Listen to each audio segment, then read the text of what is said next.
Welcome back to the channel. This is Trendy Storm and you are watching second and fun part of what if Naruto and Sakura travel back in time to train their past self. If you enjoyed this video, please like, share and subscribe to this channel. Now wasting no time, let's start the story. After a few hours, Naruto was drenched in sweat and grinned as he gazed at the hole he was in before he stumbled and fainted, collapsing back into a pair of arms. "It's 1 minute till midnight," the arms said as they gently lowered him to the ground. "I know. He passed his own set restriction, Sume, so what are you doing here?" Arashi said as he emerged from the woods. Sume replied, "I wanted to see if you would pass your test. What is this hole for?" As 50 kg Bun Shin appeared and circled the hole, Arashi put his hands together and said, "Watch." Kage Bunshin no Jutsu. After a moment, he leapt into the air and killed all 50 clones without ever touching the ground with deadly proficiency. Arashi landed back where he started and remarked, "That is the Gamma Fist. It's the basic taijutsu style. I am teaching him the perfect balance of speed and power. Each attack flows into another that gives you the ability to use your momentum to increase your power and speed of every attack, and because of the speed and unpredictability of it, it is very difficult to counter." Sume replied, "I see you do look like a frog in that style." Arashi continued, "That is only the basic of this style. I plan to have Naruto train to use his wind manipulation skills where each attack not only hurts but cuts so that his enemies will try to dodge instead of blocking and I plan to have him learn water and earth manipulation as well. He will become unpredictable to his enemies." Sume replied, "I see. When do you want Hana to train him and when do you want to train Kiba?" Arashi reflected for a moment before saying, "Saturdays at 7 a.m. have Kiba come here and I will teach him and Naruto, then at noon I will dismiss them to go eat and then they will come to train with your clan. As long as they don't have other responsibilities," Sume stated. Arashi replied, "Yes, I don't know what skills Kiba has or how his control is, but does he know any chakra control exercises?" According to Sume, he knows tree climbing. Arashi replied, "Good, if it's alright, I would like to teach him water walking as well because I need him to get where he can spar on top of water for an hour at least to use this jutsu effectively." Sume replied, "I'll teach it to him this week and then he will just have to work on endurance." "That will work. Is there anything else?" Arashi asked. After giving Naruto and Arashi a quick glance, Sume asked, "How did you do it?" Arashi asked, looking perplexed. "Do what? Hana and I both know the truth. Your scent and blood are too close, even for siblings," Sume said, giving him a stern look. With a scowl, Arashi gazed at the moon and remarked, "I see. Does anyone else know?" Sume replied, "No, and we won't tell. I assume the Hokage knows." Arashi replied, "Yeah, Gigi knows as does Naruto, so did anything else besides my scent give it away?" Sume replied, "No, in fact Kiba not trained good enough to tell, so it's a family secret between us and you." With a sorrowful laugh, Arashi closed his eyes and uttered, "Family, something I had and always wanted but could never enjoy due to idiots." Sume replied, "If you ever want to talk about it, I'm willing to listen." Arashi smiled with a sad face, tempting but no. "You're going to have your own trails with your life mate here. We may have once been the same but now we never will. I graduated because of a traitor after failing a third time and had everyone laugh at me for it. He graduated with his classes respect. He's stronger now than I was 3 months from now. Iruka became a big brother or a father figure to me. He's just a sensei who wanted to see a student succeed to him.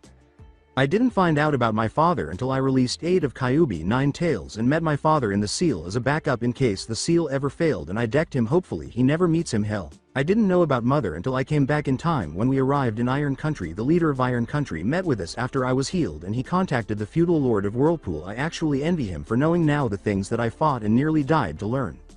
Sume replied, "You still haven't answered my question about how you came back." Arashi replied, "Because I was destroyed from the inside out. I had 3 different people using the Sharingan on me to take control of the Kyuubi, while one of them also tried to suppress the Kyuubi chakra. All put together destroyed the Kyuubi and the backlash tore a hole in time and space and sent Hakura and me here. End of story. No great plan to save the world. No last hope or orders from the Hokage, just pure dumb luck that we wound up here and not somewhere else or even died at that moment." Sume nodded her head and said, "Damn pup here. I thought Kushina luck was weird but my offer still stand. You or your mate need anything, and I mean anything, come to me. We're family now." Arashi nodded and replied, "Thank you, and the offer the same here. You need anything and we are willing to do what we can to help. Kushina would have loved you both and would have been proud of you. I wish she could have been here for you," Sume said, nodding and turning to face Naruto. Arashi stated, "I gave up a long time ago wishing for things to be different. I learned to go out and make them different." "Well, I guess I better get going. Can you give the pup this for me though?" Sume said with a smile while removing a scroll. Sume raised an eyebrow as well. It's some new cloths, they're shinobi cloths and are made at the Wolf Claw weapon shop. Dustin, the owner, put a seal in them to change the size of them by sending chakra into the seal. Arashi continued, I've had a couple of good dealings with him in the past. He would have let me shop at his store when I was younger, but to keep his weapons out of idiots' hands he had to make it a shinobi-only store. Sume looked at Naruto and said, I see. When Arashi noticed this, he began to walk away, saying, well, I guess I better get going. Hakura won't like it if she wakes up alone. I'll see you tomorrow, Sume. According to Sume, wait, what about the pup? Arashi continued, he's got to learn about the risk of chakra depletion and exhaustion in the field. His enemies could come and kill him in the state he is in now, so I'll let him stay there and wake up with a crick in his neck as a reminder of passing out where it's not safe. Of course, if you don't agree with my method, you could always teach him the same lesson by taking him home with you. CYA. When he left the clearing. Sneaky lil Teme, isn't he? Well, it's not like I was going to let him stay here anyways, Sume thought, growling, as she picked up the scroll Arashi had placed next to Naruto, picked him up, and departed in a flurry of leaves. Naruto moaned when he woke up the following morning, feeling something lick his face. He looked around and realized that he had passed out in the woods and wondered, how did I get here? Akamaru was sitting on the foot of the bed when he heard a bark and exclaimed, what? Naruto responded, morning to you also. Was it you who was licking my face a minute ago? After Akamaru barked once more. I see, so Sume brought me back here after I passed out. Everyone is getting ready for breakfast and Kiba sent you here to wake me up for breakfast, Naruto said after hearing Akamaru bark and yip multiple times. Right, I'll take a quick shower and oh, you guys got me some new cloths, thanks. Naruto heard Akamaru barking and waving his tail again, referring to the clothes on the dresser next to a now empty scroll. Naruto stood up, went to the bedroom's attached bathroom, and showered. He changed into his new clothes. After exiting, he noticed that the black pants he was wearing in the mirror resembled Enbu-style pants with integrated weapon holsters. Fishnet armor was sewn into the inside of his dark blue button-up shirt, which was visible around the neck where a few buttons were missing. In addition, he wore a dark red jacket with an Uzumaki swirl featuring a dog and a fox pursuing one another in the middle. Funny Sume. Even I can tell that's a bitch being chased, or is she chasing him? Naruto thought as he laughed. Additionally, Naruto received a pair of black ninja sandals. He noticed that all three Inuzuka were eating at the table in the living room, which was connected to the dining room, while 5 other dogs, including Akamaru, were eating nearby. Morning, Naruto. Better come eat or Kiba will eat it all, Hana said, after noticing Naruto.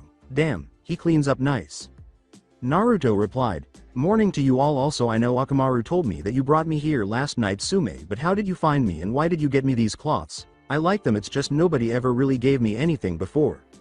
Sume replied, I went and had a talk with your brother about when you and Kiba would be doing your other training on Saturdays. Kiba will come to your training area and be there until noon, and then you both will come here to have lunch and be trained here until we call it a day, providing you don't have missions or other duties. After giving it some thought, Naruto remarked, you followed my scent to where I was. Sume replied, partially correct, you had your scent and my own scent all over you, but with proper training mates can track each other easily. Kiba choked on his food when Naruto said, I see. Question, who's chasing who, the kid or the bitch? Sume chuckled and replied, so you did notice. It all depends on the reason for the chase to begin with. I guess I don't care about the risk. If anyone asks, you are an honorary member of the Inuzuka clan for now, and if they have any more questions send them sniffing my way. Hana questioned, did you even have time to taste that? As Naruto nods while eating his plate and, to the surprise of everyone present, finishes it in less than a minute. Sorry, I'm never sure how long I will have to eat because people have a habit of causing accidents to destroy my food, so I've had to learn to just eat as quickly as possible, Naruto said, blushing in embarrassment as he blinked and glanced at his plate. Kiba remarked, when you're here, you don't have to worry about that, we protect our pack, as the 3 Inuzuka's eyes briefly darkened. Right, sorry about that, said Naruto. Hana replied, no, don't say you're sorry, you did what you had to in order to survive, we understand.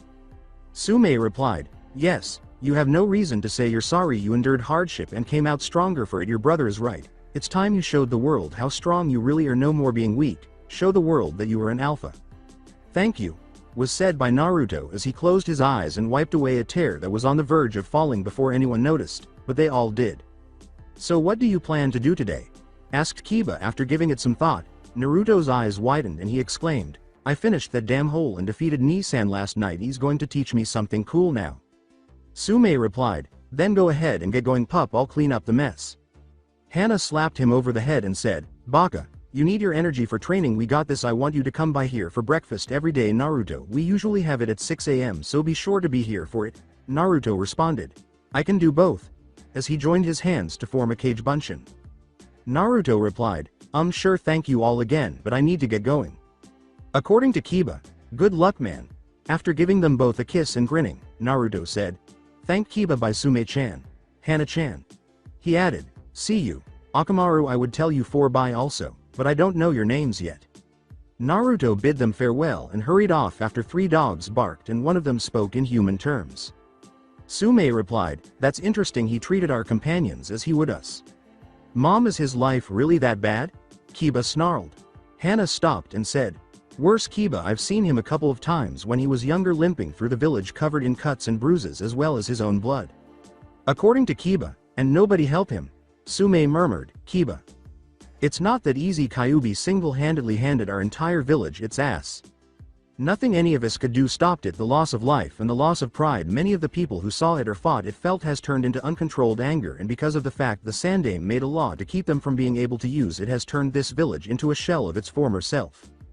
The Konoha you and Hana remember is not the prideful Konoha that the world knows. It is all an illusion of the village's former glory. In many ways Naruto is the future of this village. If he can show the people who he really is and convinces them to give up their anger, this village will prosper like never before." Kiba said, "It's not right, Mom," with a frown.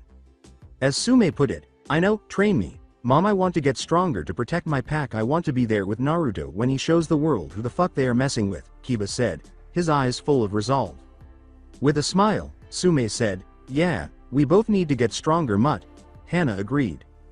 After giving his sister a quick glance, Kiba remarked, "For once I agree." Sume replied, "Very well, let's clean up and we will start training together." Arashi greeted Naruto as he arrived at the training ground, saying, "Good morning. I see you finished with a minute to spare last night." When Naruto said, "I won't fail, believe it," Arashi laughed and replied, "Good. I like to see you motivated, and I have to say those cloths look good on you. Anyways, here is what you are going to start working on, and listen to it all before you do anything, understand?" Naruto looks at Arashi and responded, "All right. You remember how you did the tree climbing and the leaf balancing? There is another chakra control exercise called water walking where it is the same thing. Too much chakra and you blow off, not enough and you sink. I want you to have your cage bunshin work on that and learn to do it while leaf balancing at the same time before next Sunday. I also want you to have some cage bunshin work on 3 exercises. These exercises are elemental manipulation training which will help you later in our training. The first one is wind control. What you do is take a leaf and you cut it like this." When he raised a leaf down the middle. Arashi looked at Naruto with wide eyes. "What you have to do is learn to mold your chakra and fold it until it is as thin as possible and then release it into a leaf to try and cut it. You are a natural wind user, so you will get that exercise quickly. Do you have any questions about the wind exercise or the water walking?" After giving it some thought, Naruto remarked, "Why would molding my chakra to be as thin as possible be wind chakra?" Arashi replied, "Good question. Wind cuts, fire burns, water soaks, earth crumbles, and lightning crinkles. By learning to mold your chakra to do what the elements do, you actually manipulate the elements around you. When you release your chakra, the element that best suits what you molded your chakra for will absorb the energy and move the element for you. You don't actually turn your chakra into that element. You are having nature use your energy to mimic what it does naturally." Naruto replied, "So if I learned to make my chakra burn, I could use fire jutsu?" Arashi replied, "No. In fact, I can only use 1 fire jutsu and I use a lot of chakra for it. I plan to teach you to use 3 elements. Everyone has an element they are naturally stronger with. Uchiha are stronger with fire. We are stronger with wind. The 3 elements I plan to teach you to control are the 3 creators, earth, wind, water." With a bewildered expression, Naruto uttered, "The 3 creators." Arashi replied, "Sorry about that. Okay. Here is something you won't hear very often because people either don't know it or want to keep it a secret. Earth, wind, and water are all used in creating things. They have a balance between them to create something new. Earth and wind make sand, wind and water make ice, earth and water makes mud. These 3 elements are the essences of life in nature. Fire is called the destroyer. It consumes everything it comes in contact with, destroying it. The 3 creators are enemies of the destroyer and they battle each other, and that is where lightning comes in. It is called the neutralizer. It is created when creation and destruction meet and neither are powerful enough to overpower the other."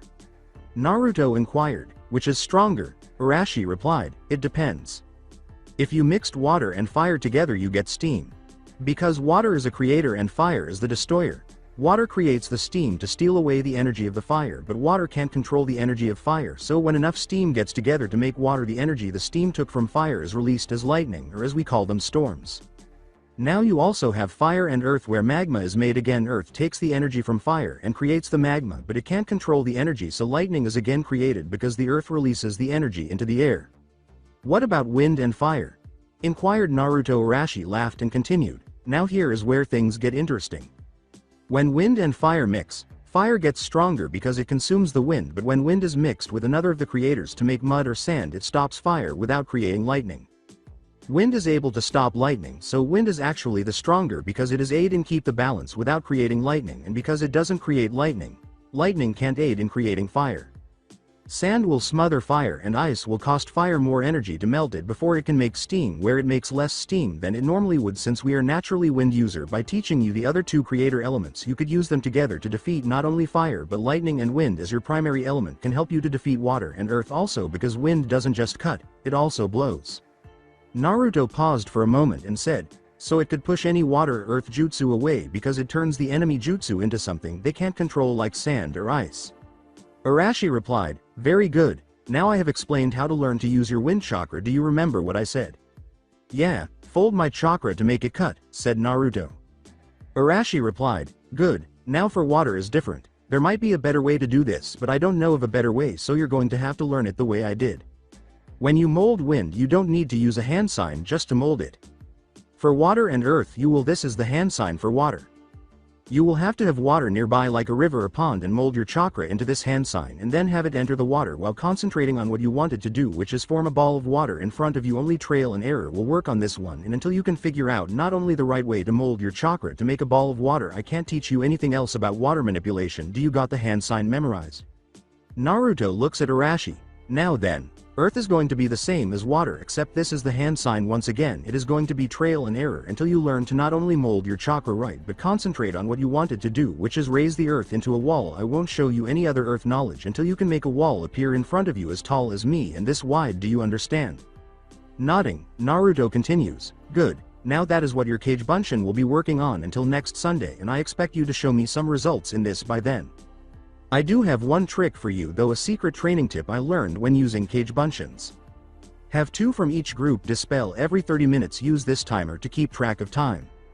That way all your Kage Bunshin will learn from the two who dispelled mistakes, and they can try other ways to get done faster. Just keep doing this until lunchtime, where all your Kage Bunshin should be destroyed, and after you eat and rest a little while, make some more. Also, Sakura has asked me to have your Kage Bunshin read this book until you have it completely memorized. She said she is going to test you on it next weekend, as he raised a book. Naruto replied, that's a lot of training, Nissan, but what about the real me? Arashi continued, just like your clones, you are going to be doing different training every 30 minutes. I want you to start out with sit-ups for 30 minutes. Keep track of how many you do after the bell goes off. You are to run for 30 minutes around this clearing. Keep track of how many laps you run. If you have to write it down, after 30 minutes I want you to punch left, kick right, punch right, kick left.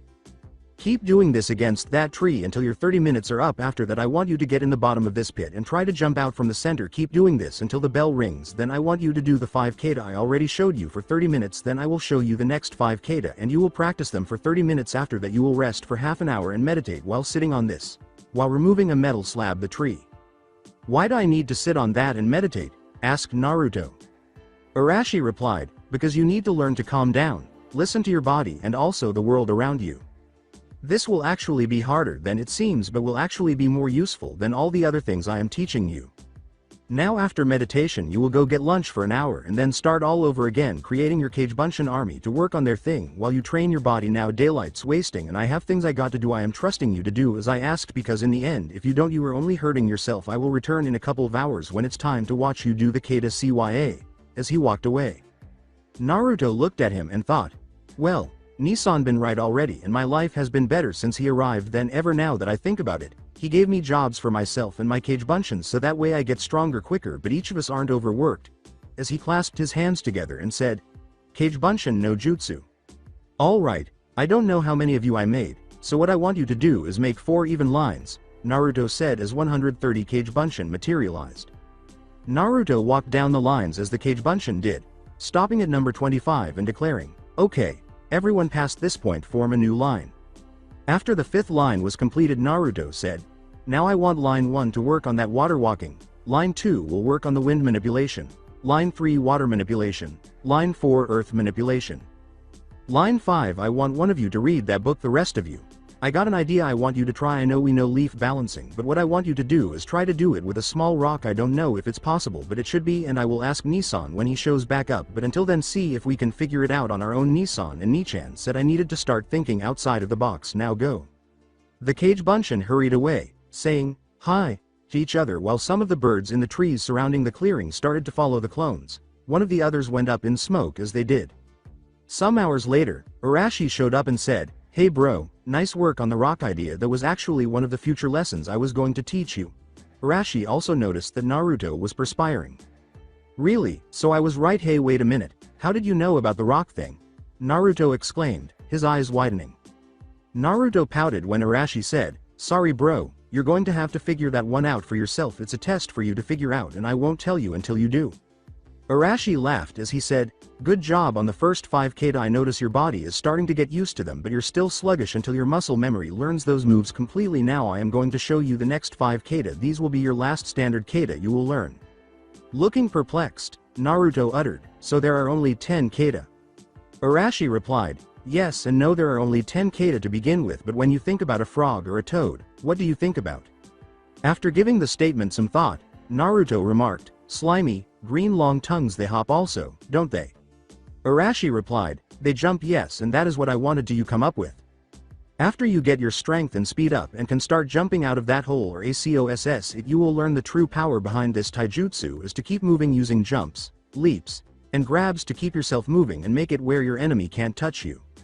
When you can jump in the air one direction and perform all 10 kata without touching the ground and land in a specific spot the opposite direction that you originally jumped, then you will understand the true power of this taijutsu. Once you can do that, then you and I will start sparring and I will teach you this," as he extended it and showed up.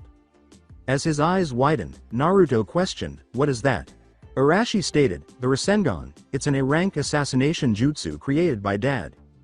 It took him 3 years to make, it took Jiraiya a year to learn, and took me a month to learn and nearly 4 years to complete. I want you to complete it in less than 4 years and then I want you to improve it. This is our family jutsu. I want to create a legacy where each member of our family has to improve or change this jutsu in some way. I have 2 ways I did that myself. I want you to come up with one as well as learning the 2 ways I did. Do you think you're up to the challenge?" Arashi said, "Good, now let's start on the next 5 katas," as he started to demonstrate them to Naruto. After Naruto nodded. After 30 minutes of working on the 5 kata, Arashi said, "Alright Naruto, now that you have seen the 10 basic kata, I want you to be sure to do them all no matter how smoothly you feel your body is getting control of it. I want you to keep working on it also. Once you get some money from doing missions, I want you to go to the Wolf Claw weapon shop and get some weights. I want you to get 10 pounds for each arm and leg and keep them on at all times. Unless you're taking a bath, hide them under your cloths also so you don't have people asking them, but wait until you get your money from missions every 2 weeks. After that I want you to go and get a new set with 5 pounds higher each time from where you were at. If they don't have 5 pounds higher, go 10 pounds higher and change it to a month later instead of 2 weeks." Looking perplexed, Naruto questioned, "Why?" Arashi laughed and replied, "Because the weights will force your body to get stronger to be able to move normally, which will make you not only stronger but faster once you take the weights off. I learned it usually takes the human body 2 weeks to get used to 5 extra pounds of weight. I want you to keep upping your weights until they get to 50 pounds on each arm and leg and stay there at that level." In response, Naruto said, "But why don't I keep adding more after that?" Arashi explained, "Because after that you will begin building bulky muscles and you will start losing speed. Our fighting style is more about speed than it is power.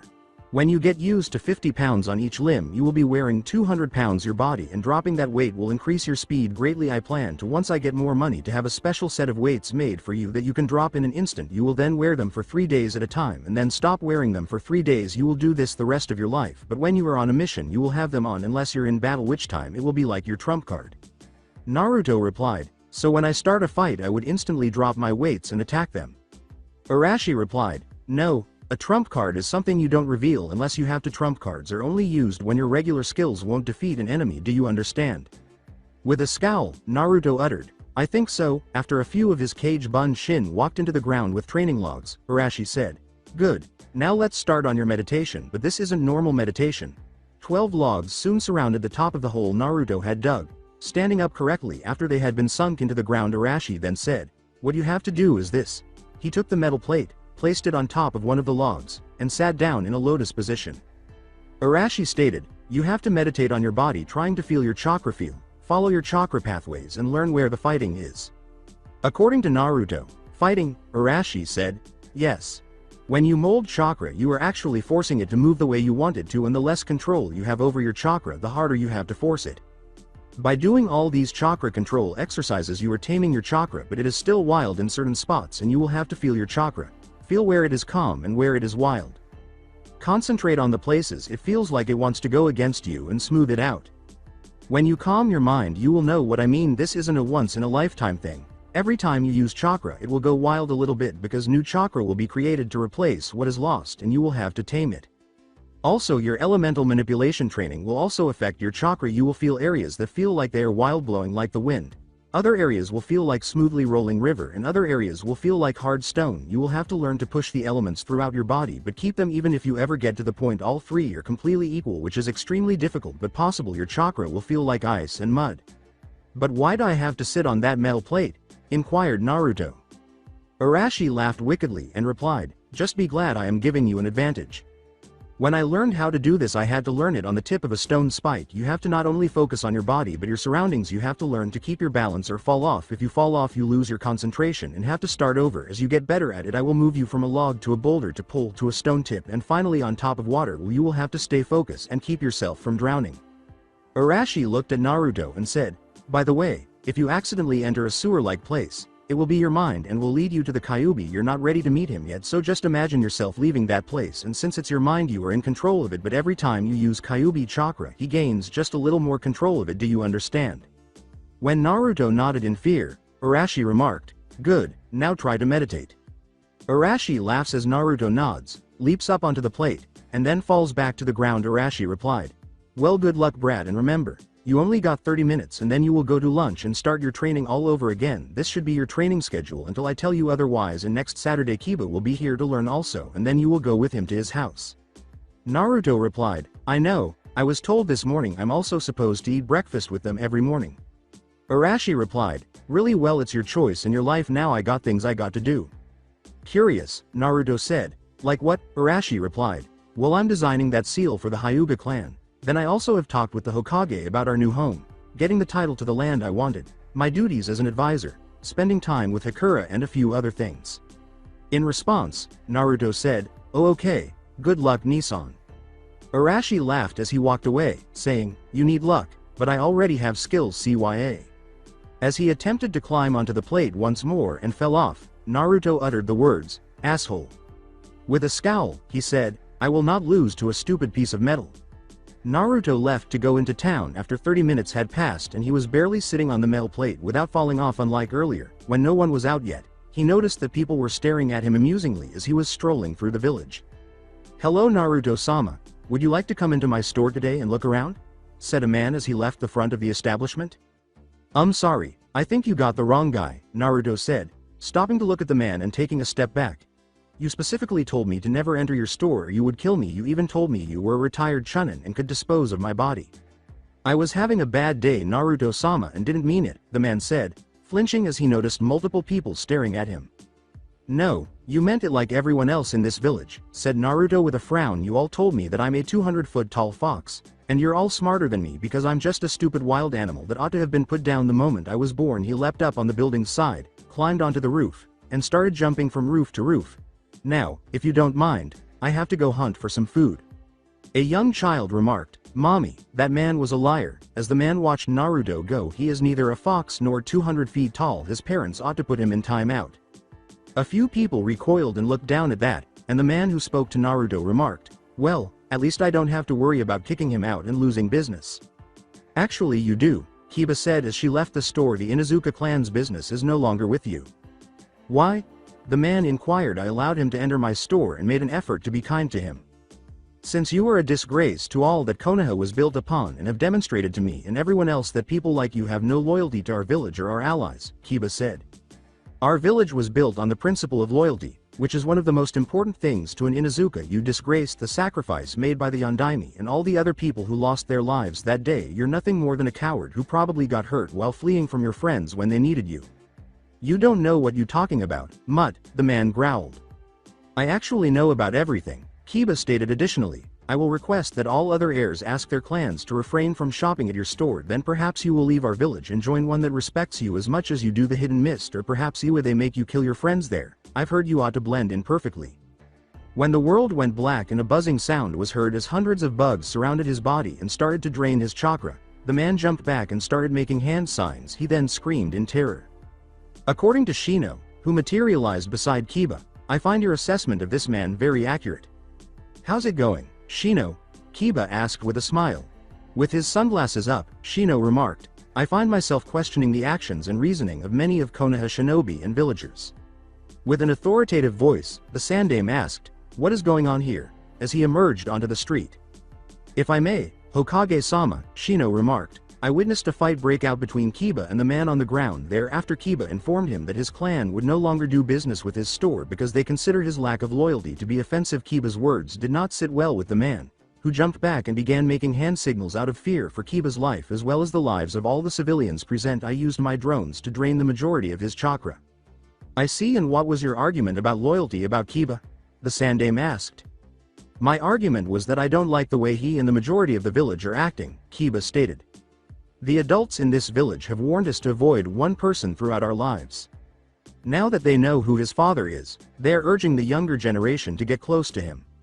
When asked why they have changed their minds, they are even going so far as to violate some Konoha laws.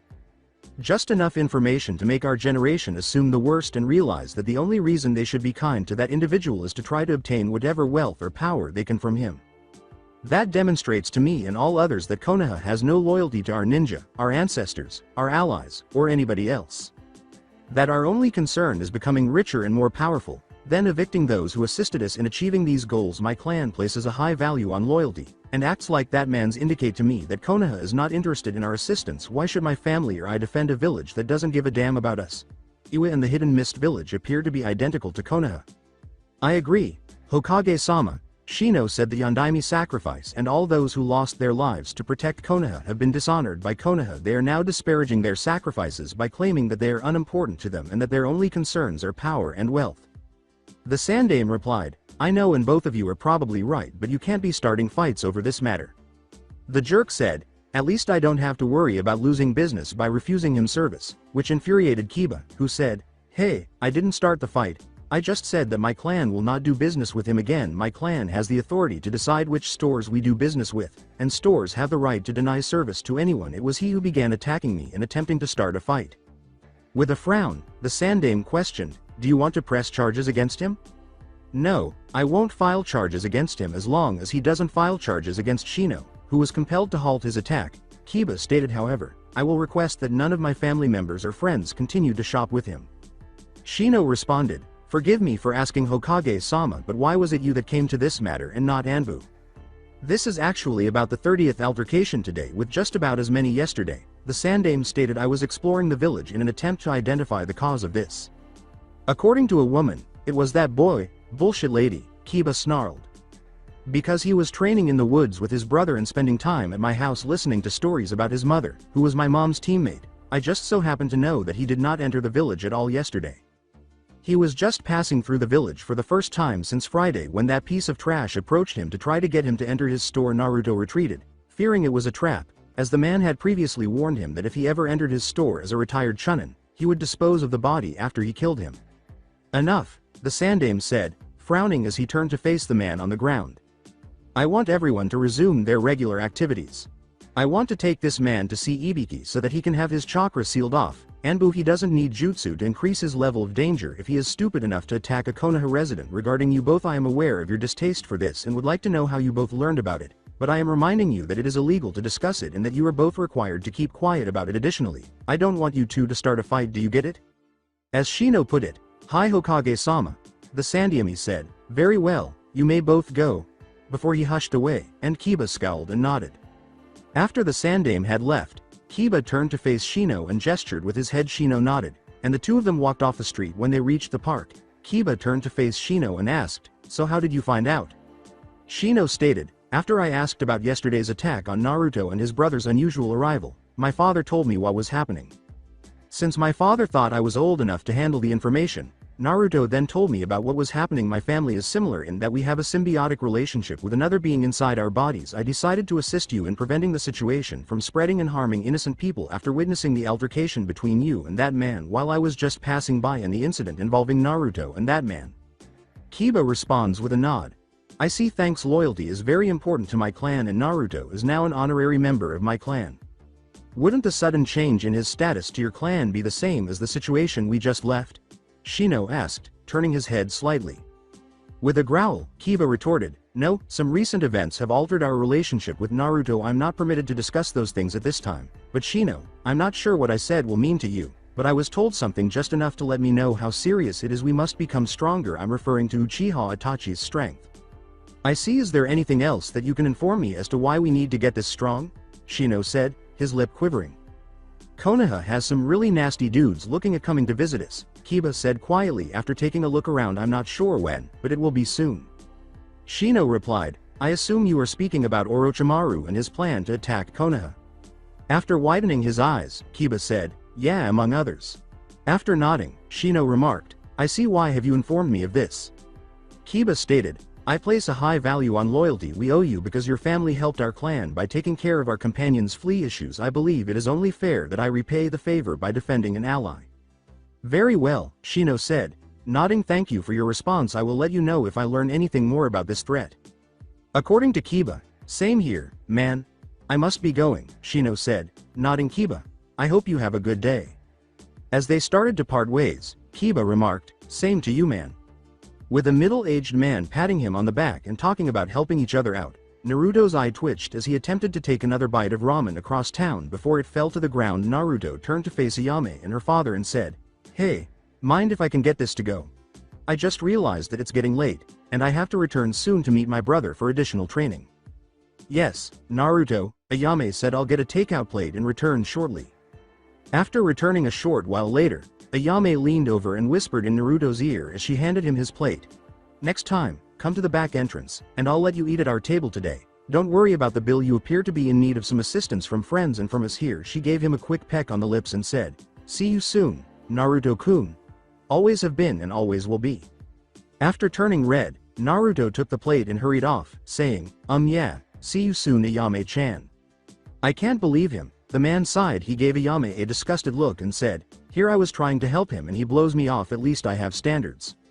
Please leave our business if you feel that way, Ayame said. No matter how much our customers deserve it, we wouldn't want to offend them by providing them with impolite service. Tucci remarked, it's a good thing we put that sign up that said pay upon delivery, as the man stuffed his nose in the air and left. What was the purpose of that kiss? That's the 12th man who has come looking for Naruto today. Just trying to make Naruto feel better and telling him to come to the cook entrance to eat in privacy next time. Ayame said. He left without paying, as you can see, and I told him not to worry about the bill today either. He must understand that we still care about him as he is. Great, here comes another one. Welcome to Ichiruka's. Can I help you? Tucci said, nodding. The man said, give me a moment. Has Uzumaki come by today? After glancing at the menu. No, Tucci replied, not yet. He might arrive at any moment. We don't tolerate loitering, so if you're here to see him, you should leave. The man declared, I'll have a miso ramen. As they started to prepare the order, Tucci nodded and grinned at Ayame, who grinned back. Has Uzumaki come by? Said someone else as they entered. No, not yet, but he should soon, Ayame said. Can I assist you? Before thinking, damn it, Naruto, who had returned to the hole in the ground, was sitting and eating. I now understand why Gigi kept my parents' identities a secret. If they discovered that I was a prince, I would be devastated to see what would happen. Arashi remarked in the Sandame office, and so you see where once we deal with Orochimaru we will have to start worrying about how to deal with this Akatsuki. Well, said the Sandame, who was puffing on his pipe, as he glanced at Shikaku. Shikaku remarked, it's difficult to properly prepare a strategy to counter these individuals. I will need a better understanding of their fighting styles. However, what should we do about the invasion? We need Jiraiya and Tsunade, but I doubt we'll be able to get Tsunade at this time. In fact, Naruto is the only person who could get her, and he's not yet prepared to handle her. Arashi stated. I would personally like to see them both saved, but I can't guarantee it's a setup. but the mission to Wave might be a good opportunity for us to recruit 2 powerful ninjas to help us. According to Sarutobi, who are they? Arashi stated, Zabuza Momochi and his apprentice who he sees as his adopted daughter. As much as I hate to say it though, my personal feelings are in the way on them due to me being compromised. According to Shikaku, compromise how? Gazing out over the village, Arashi remarked, Haku, when she died, she was with child mine. With a slight widening of both men's eyes, Shikaku remarked, I see, and you wish to save her and have a family with her. You couldn't comprehend the sacrifices and the anguish and suffering that I've gone through over the past few years. I've been emotionally torn apart and put back together so many times that the original image of who I was is gone forever and a new one has taken its place. As I told Gigi, that mission defined our future. Arashi closed his eyes and said, no. I can't be who I was back then, and Naruto will never become me. My first kill, my first love, and my first loss occurred on that mission. For Sakura, it was the first time she realized that the knight in shining armor doesn't always come to save the damsel in distress and that she must learn to stand up for herself rather than rely on others to protect her. It also made me realize for the first time the ultimate sacrifice that Dad had to make in order to save Konoha, and taught me the meaning of true strength that comes from protecting that which is precious to you. I still owe Kakashi 1,000 years of death, of course. The Chunin exams, and Kakashi sort of pushed that thought away when he not only let Sasuke be 3 hours later for his Chunin match but also played favorites and chose Sasuke over me. It took 3 years of training with Jiraiya to finally get Kakashi to teach me. The mission also showed Sasuke the true difference in skills between him and his brother by showing him what a Junin level battle is like, how much he must develop to reach that level, and that not everything is granted to him because he is a Uchiha. He shook his head and said, if only I had known the secret of Kage Bunshin all those years earlier, if only. Shikaku and the Sandaime were staring at him when he turned around, and Arashi remarked, I got issues, huh? The Sandaime replied, we all do. It comes with the lives we live, but you have grown into a fine young man, Arashi, and I can see the will of fire still burns brightly in you. Arashi grinned and his eyes widened briefly before he started coughing, fell to his knees, startling the older men, and started to spew blood. Shikaku asked, are you okay? Yeah, Arashi said, wiping some blood from his mouth. It appears that since I began training Naruto, I will need to have Hakura treat me sooner rather than later. The poisoning is becoming increasingly severe. I require Jiraiya. According to Sarutobi and Tsunade, there's not much she can do. Arashi stated, nobody is more knowledgeable about how my body and Kyuubi chakra function than Hakura. No, not everyone, said Sarutobi with a frown. Because of her interactions with your mother, Tsunade is more knowledgeable. Blinking, Arashi uttered, my mother, what about her? Shikaku and Arashi both went wide-eyed when Sarutobi leaned back and said, Kushina was in fact the second Jinchuriki of the Kyuubi no Kitsune. Arashi inquired, what do you mean? Sarutobi lit up his pipe and said, the reason your mother was here in Konoha when Whirlpool was attacked and the rest of her family killed off is because she had been sent her as a child to become the Jinchuriki of the Kyuubi, because the Uzumaki clan has what is known as special chakra. It allows them to restrain a Biju Mito. Uzumaki Senju, wife of the Shodem Hokage, was in fact the first Jinchuriki of the Kyuubi. She sealed the Kyuubi in herself to help Hashirama battle Madara when Madara summoned the Kyuubi. Shikaku responded, but if that's true, then how did the Kyuubi escape? Sarutobi stated, it didn't escape, it was set free. When Mito gave birth to her only son, the Kyuubi nearly escaped because the seal weakens when a woman gives birth. As such, when Kushina was due to deliver Naruto, Minato had set up all kinds of precautions to protect not only her and Naruto but also Konoha. However, someone attacked them before Kushina could regain control when Kyuubi tried to escape and kidnapped Naruto and used him as a hostage. When Minato went to save Naruto, the person who attacked kidnapped Kushina and released the Kyuubi and then used it to attack Konoha. We didn't know who it was that attacked them since he had masked to hide his face, but with the new info we have, it is apparent that it was Madara himself. Why wasn't I informed about this? Inquired Arashi. Sarutobi responded, as far as I know, the only people who knew were myself, Kaharu, and Hamaru. Kakashi was there when Minato sealed the Kyuubi in you, but the other info was only known to the three of us, or at least that is all I am aware of. Danzo might have known. I can't be for sure right now. All I can assume is that Danzo in the future either told them not to tell you or chose not to tell you, since you informed me that I would die at Orochimaru hands. Originally died, Arashi stated, I expect to change that. Sarutobi replied, perhaps anyways, is that all you need to inform us about? Arashi replied, as of now, yes, there are other minor things that might change later that I could inform you about, but I rather wait till they got here after the Chunin exams to see if things work out like they did originally. Sarutobi nods and continues, in that case I want you both to start working together to create a file on each of these Akatsuki as well as all info you can think about Orochimaru and his sound ninja. What about a preemptive strike? Shikaku asked. Arashi replied, won't work. Sound isn't one village, it's a group of smaller underground bases spread out. I know of a few of those bases but not many. I have to give Orochimaru credit on that part. He was clever to hide his village's true strength. It's a good thing he is so focused on the Sharingan and destroying Konoha, otherwise I honestly believe Sound could become the 6th great ninja village. Sarutobi sighed and said, I see. If that is all then you are both dismissed. I already informed you both about the changes to the council I want implemented. Arashi replied, yeah. Those should relieve some of the problems with the council and make it easier for Tsunade when she takes over as Godem. Nodding, Sarutobi said, dismissed. The two men both hushed. You're doing great, Naruto. You'll be stronger than me someday, Arashi said as he leapt away to go home after spotting him exercising in the woods. After a short while, Naruto returned to his work after glancing in Arashi's direction and thinking, strange, I could have sworn I smelled Gigi smoke. That evening after training, Naruto scowled as he arrived at his apartment and noticed that a number of people were waiting for him from the rooftop. After a few moments of contemplation, Naruto decided to run in a different direction and bit his lip. After 10 minutes, Naruto knocked on the door of the Inuzuka clan house while standing in front of it. After a short while, the door opened, and Kiba blinked and asked, what's up? Naruto replied, I hate to ask but I don't know what else to do. I need help. Kiba replied, come on in and tell us what's wrong. You're part of our pack, dude. Naruto nods and enters the living room, where Sume, seated in a chair, asks, what's up, pup?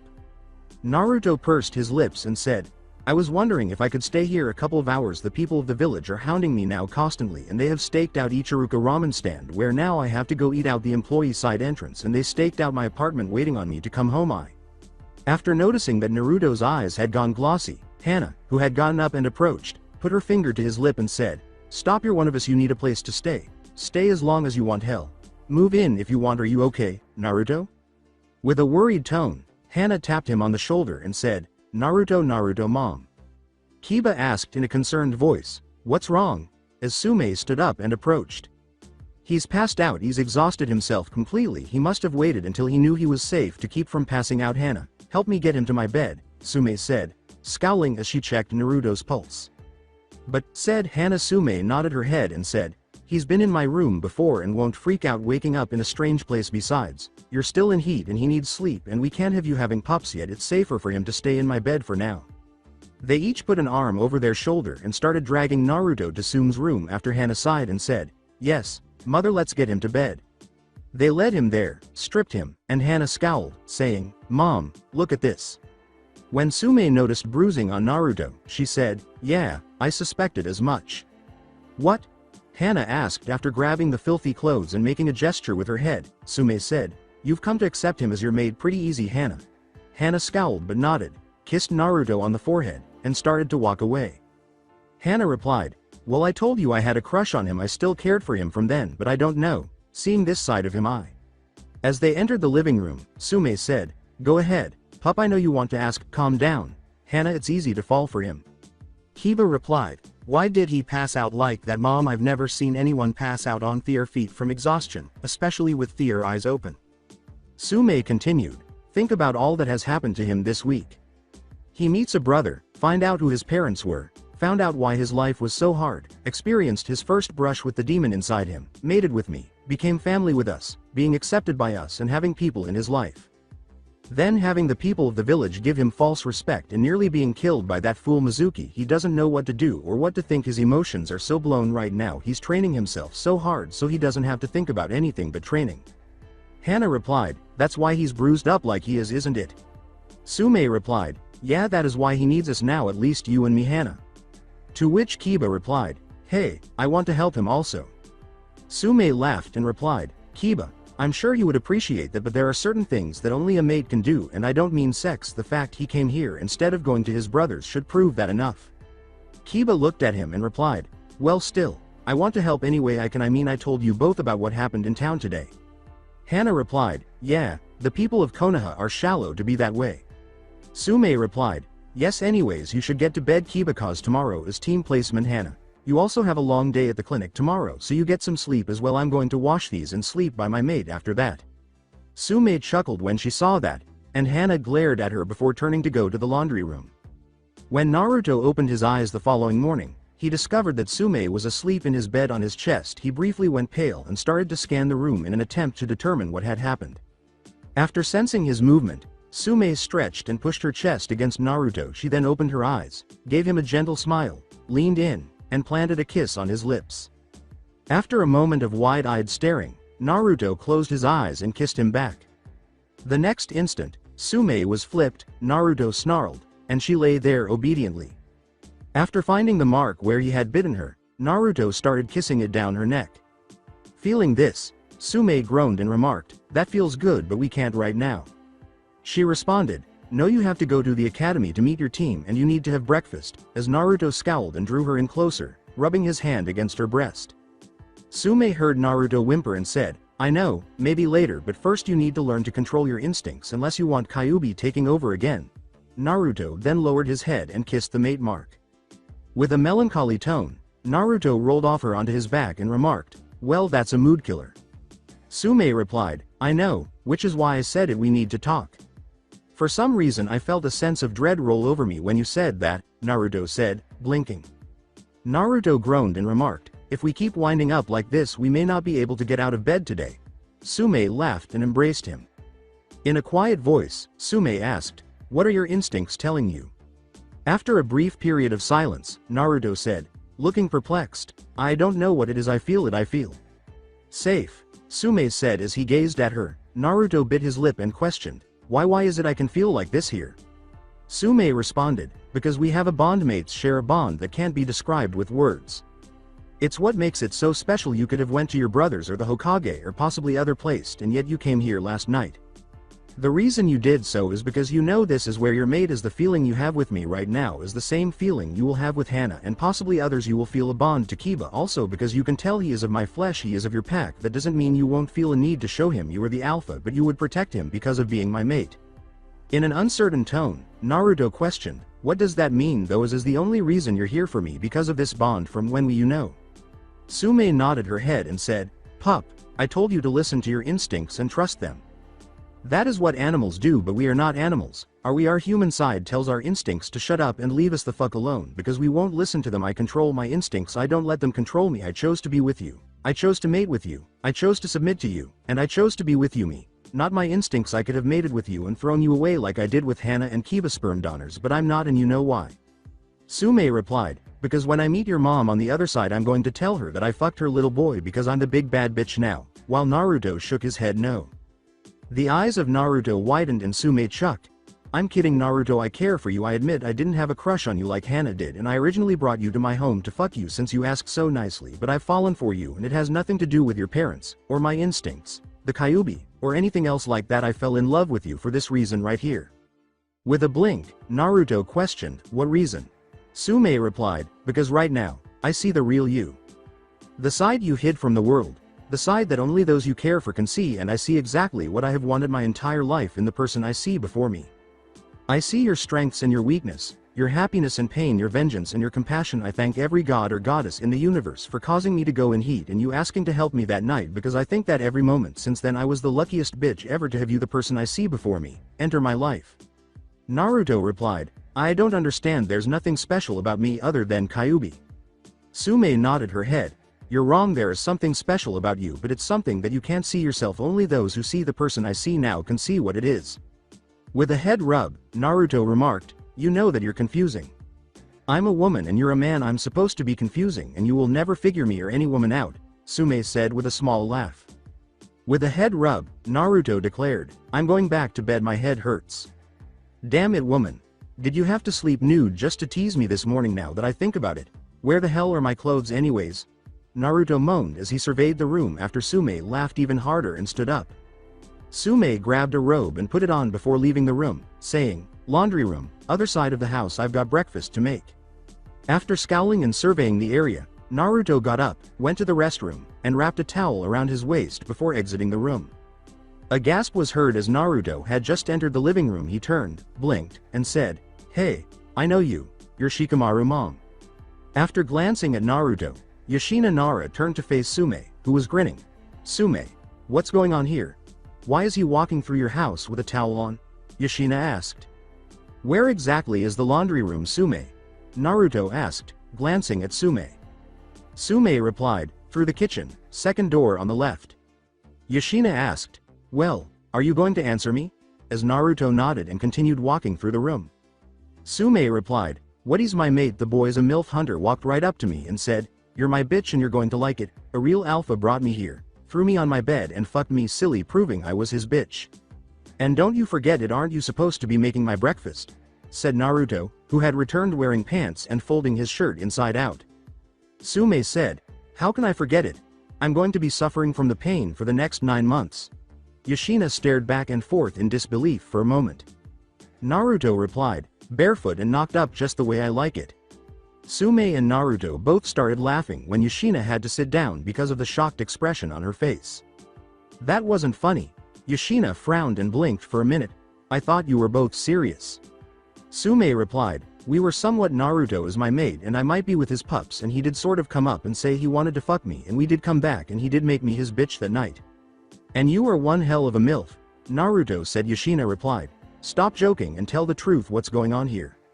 Sume replied, actually that was the truth, you see, I was in heat and Naruto could tell and he asked his brother what was the scent he was getting off of me and his brother knew and didn't have time to explain and said that it was because I needed an alpha to help me with a problem. Earlier that day I had told Kiba and Naruto that Naruto was an alpha and he remembered that and came up to me after the council meeting and asked if he could help with my problem since I said he was an alpha. Of course he didn't know what it was he was asking me, but after explaining it one thing's led to another and I proudly declare that I'm one tamed bitch. I take it you trust her, Naruto remarked. Sume responded, yeah, Yoshina my best friend, if I am with pups I will be asking her to be the godmother if you don't mind, as Yoshina appeared perplexed. Naruto's expression changed from one of inquiry to one of pain as he said, I guess what does a godmother do though? After scowling, Yoshina remarked, I think I see why I got your message, Sume. With a blink, Naruto asked, what message? Sume continued, after you came back last night and passed out on your feet from pure exhaustion I sent a message with my companion over to Yoshina and asked her to come by this morning.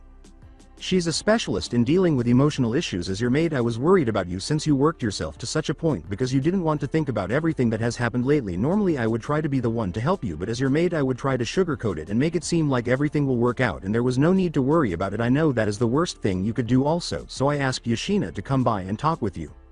Naruto looked at him and replied, what if I don't want to talk? What if everything is fine and I just wanted to train to get stronger? With a downward glance, Sume remarked, it's not, I can tell. You're not giving me an option, are you? Scowled Naruto. Sume replied, no, this is something you need. Naruto, I'll leave you both alone so I can go cook breakfast. Hana and Kiba will be back in an hour. They're down at the clinic cleaning the kennels. Their breakfast will be ready then. When she left. Following her departure, Yoshina replied, why don't we start off with me officially introducing myself? My name is Yoshina Nara of the Nara clan. I'm a special Junin. I'm married to Shikaku Nara and I am the mother of Shikamaru Nara. My clan are deer ranchers who use deer antlers to make medicines. I like nature and motivating my husband and son. Now why don't you introduce yourself? As Naruto put it, but you already know who I am. Yoshina replied, no, I know of you. I don't know you personally. Why don't you tell me about yourself so that I can know you? Not of you after all. Isn't that what you want people to see, the real you and not what they think they know about you? Naruto's eyes widened a little, and he bit his lip before introducing himself and saying, my name is. Sume entered the living room an hour later to find Naruto beaming and exclaiming, and then Gigi got slapped by the lady with red eyes because she saw me with Inu book and thought Gigi gave it to me. And Sume remarked, seems that you both are having a great time, as Yoshina, wearing a smile, tried not to laugh. How long have you been back, Sume-chan? Asked Naruto as he turned to face Sume, who was standing there. In response, Sume stated, just now breakfast is ready. Sume started laughing and Yoshina flushed when Naruto scowled and remarked, oh man, I was having fun talking with dough brains. Yoshina replied, it's alright Naruto, we can continue later, besides I have other things I have to do today, though I doubt they will be as enjoyable as our talk was. Have Sume here bring you by my place sometime and we can talk again. I look forward to hearing more about you and your adventures. With a genuine smile, Naruto said, thanks, I would like that. Sume replied, well, why don't you go get some breakfast before Kiba eats it all? As he leapt from the chair and dashed into the kitchen, Naruto exclaimed, "Like hell, he is. I'll make sure they leave some for you also, Sume." Sume asked, "So?" After he left, Yoshina's smile faded and said, "He's scared." Mentally, he's scared because people have used his emotions to get close to him and hurt him. Women have pretended to be his mother. Men pretended to be fathers also they could get close to him to hurt him. He was afraid that even his brother was a fake just waiting to hurt him. He admits that he shouldn't have trusted his brother, but he so badly wanted to be accepted he was willing to go into a trap willingly if it meant he wasn't alone. "So what do you think I should do?" Sume inquired. Yoshina continued, "His emotions is his greatest strength. But it is also his greatest weakness. He can't shield and control his emotions like most people do because he's constantly fighting a 3-on-1 battle. He's got those who attack his emotions on the outside. He has the fox who is also trying to emotionally destroy him, since I saw his eyes change color when he was talking about something that upset him. He's also got a darker side in him. I only saw it for a moment, but it's there, a side that wants revenge on all those who hurt him. Truth is, there is only 3 people who we have to thank for him not trying to destroy us or letting Kyuubi free the Sandame. Ayame and Tuchi Ichiruka. He would destroy hell itself for those 3. I see. So what can I do to help him?" Sume asked. According to Yoshina, love him. Prove you are with him because you want to be, not because of what he can give you. Don't give him a reason to doubt you or your feelings for him. Help others who care for him do the same thing. You do this and you will see someone you could never imagine. "Really?" Sume asked, "And who might that be?" As she got to her feet, Yoshina grinned and remarked, "The real Naruto. Well, I must be going. I got to make sure that lazy-ass son of mine has even gotten out of bed yet for team placements." "Thank you for this, Yoshina. I owe you," Sume said.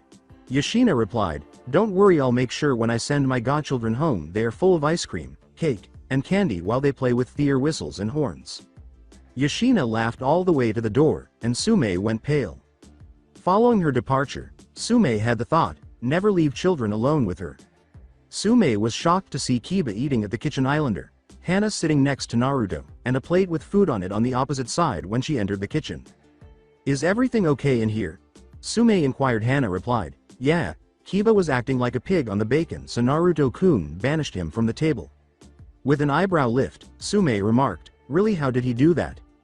Naruto stated, "I told Kiba if he didn't have some manners I was going to make sure that I arranged a prank where Sasuke would kiss him in public. He didn't believe me and tried to take food from the plate I made you. I made him give Akamaru his chair while he had to sit at the counter."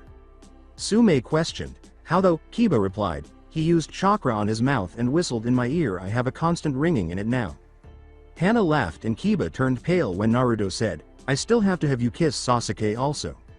Sume replied, "I told you not to test an alpha Kiba, especially one as tricky as Naruto. So did you have a good time with Yoshina, Naruto?" "Yeah," Naruto replied, "she's really interesting." Sume sighed and replied, "Do I have to worry about you and Yoshina spending too much time privately, Naruto-kun?" "No, hell no, I might be an idiot, but that woman is scary. I've seen what she does to Shikamaru when he's being lazy," Naruto said, blinking briefly before realizing what she was referring to. Sume sat down and started eating while laughing. "Oh man. What time were we supposed to be at the academy for team placements, Kiba?" Naruto asked, glancing at the clock after they had finished eating.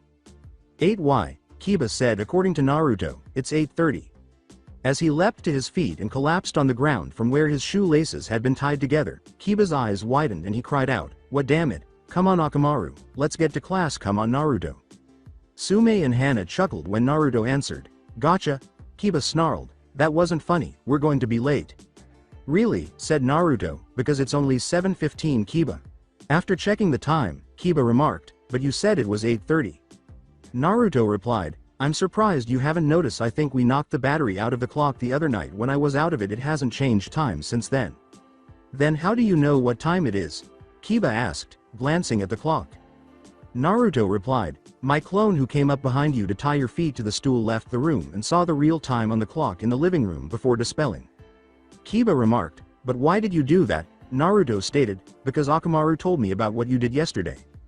"I appreciate it, but I don't want you to get in trouble. Kiba-ni-san told me that I need to show the world who I really am. You're going to have to do the same, Kiba, unless you want everyone to see you as a troublemaker who starts fights with civilians and causes destruction of private property. If that happens, people will say once they find out about my connection to you that you're under my spell or some shit like that. I don't want any of you looked down on because of me."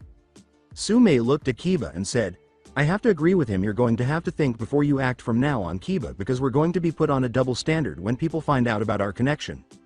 According to Kiba, I guess I didn't think about that. Naruto replied, I wouldn't have either until I remember Nissan words when Do Brains was talking with me. Kiba inquired, Do Brains, who's that? Sume replied, that's the new nickname Yoshina has earned from Naruto. Thank you, Akamaru yipped along with Naruto's, you're welcome. Why did you tell him about what happened and when did you do it? Kiba snarled. Akamaru laughed, I told him when I went to go outside to pee before I ate. I told him because he is Pack Master, protecting Pack is his job. This is so wrong, I mean dead last to Pack Master, Kiba scowled. Naruto replied, dead last I admit when it comes to book smarts I am, but let's see if I am elsewhere, let's spar. After adjusting his shoes, Kiba stood up and started to leave through the kitchen door, saying, what do you want to spar with me, you're on? Sume scowled and asked, why are you going to spar him? As Naruto grinned.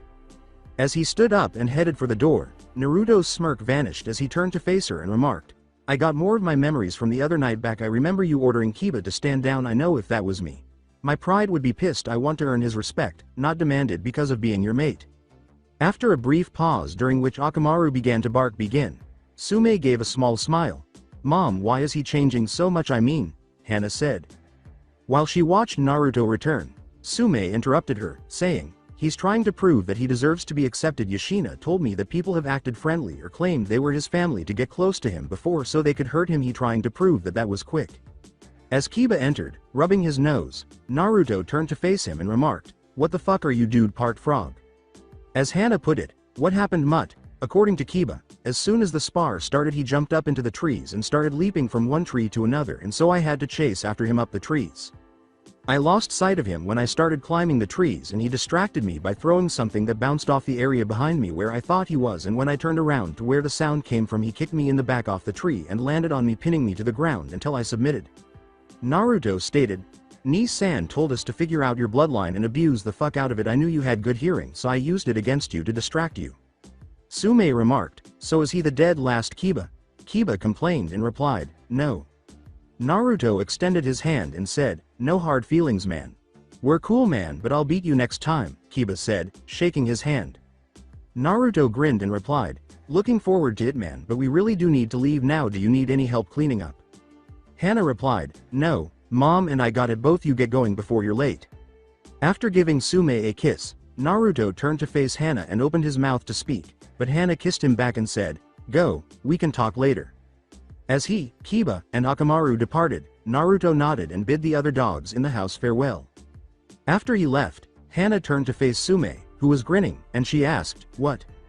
The noise in the room stopped when Naruto entered the classroom first after Kiba, Akamaru, and Naruto arrived at the academy.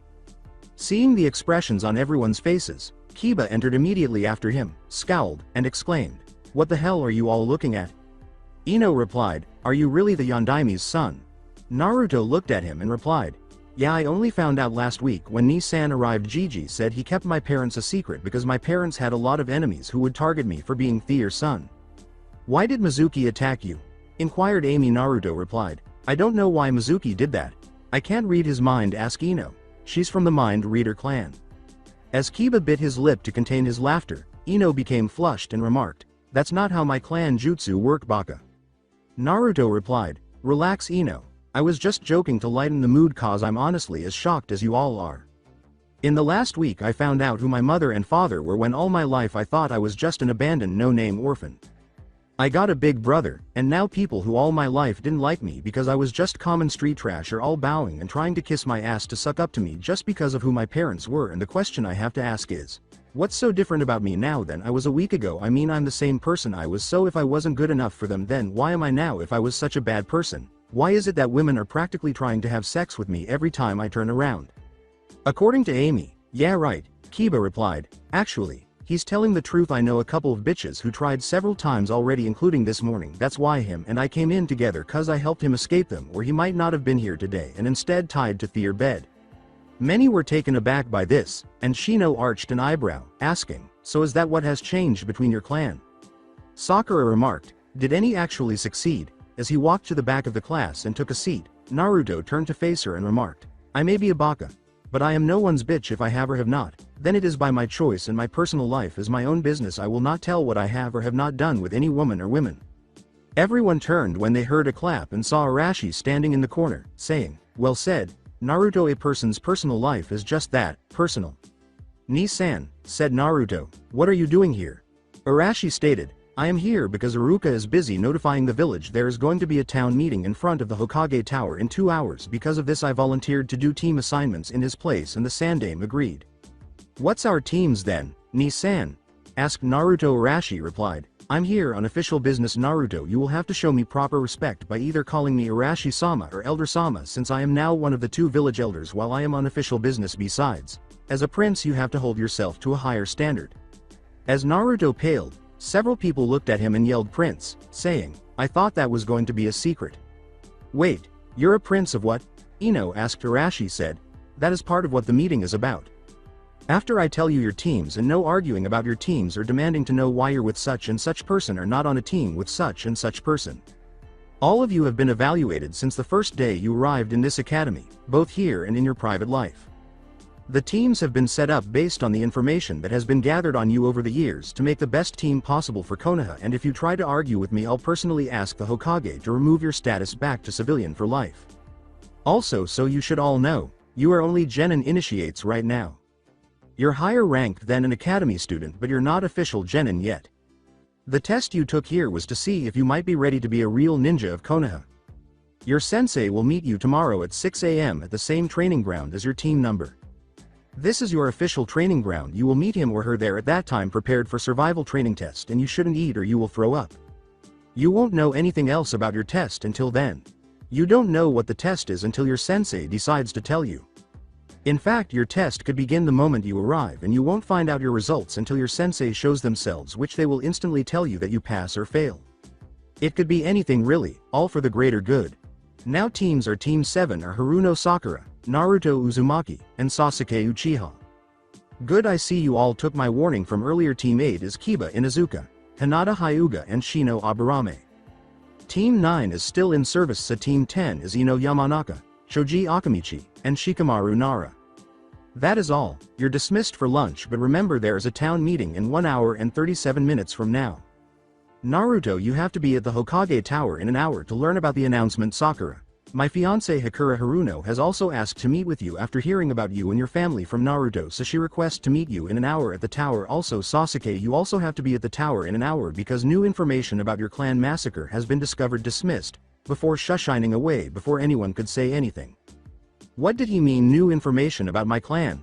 Sasuke asked Naruto as he turned to face him. After noticing Sasuke's angry expression, Naruto remarked, I'm not sure Ni-san didn't tell me about any of this. Well, besides Hakura wanting to meet Sakura, that is. Sakura glared at him and asked, what did you tell her about me and my family? Naruto. Naruto started sweating under her stare and replied, I just told her about how smart you are, how good your chakra control is, how you like cherry blossoms and granola. Your mom and dad are both merchants and deliver goods from Konoha to the feudal lord of wine country. Before saying, how do you know so much about me? Are you stalking me? Sakura's eyes widened momentarily in disbelief. Naruto replied, no, you got the highest book grades in our entire class, even better than Sasuke Teme. Iruka-sensei always telling about how perfect your jutsu or when you demonstrate them. You always go to the park every year when the sakura trees are in blossoms and sit there every day they're in bloom watching them instead of chasing Sasuke, as Ino knows this and always points it out to you so she can chase after Sasuke when you're not around. You always bring a granola bar with you to eat for lunch since you say you're on a diet, even though I think you look perfect already. And before you and Ino had your rivalry, her dad came and picked you both up and said you were staying with them because your parents had to leave town to make a delivery to the feudal lord of wine country. Sakura's cheeks blushed slightly as she said, and you say you're not stalking me? Naruto replied, no, I'm observant like ninja are supposed to be. I've noticed things about everyone in our class from your birthdays to your favorite foods, hobbies, and other things. Ino replied, yeah right, then what about Hinata? Naruto took a moment to consider, okay. I lied about observing everyone, but let's see if can save myself here.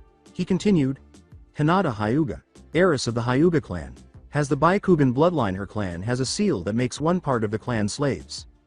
That's not true, Amy said. Naruto replied, yes it is. My niece San made a deal with Hiyashi the other day at the council meeting, making a new seal that will unite the Hyuga clan as one clan and get rid of the slavery seal. With wide eyes, Hinata stammered, really your brother is removing the cage bird seal?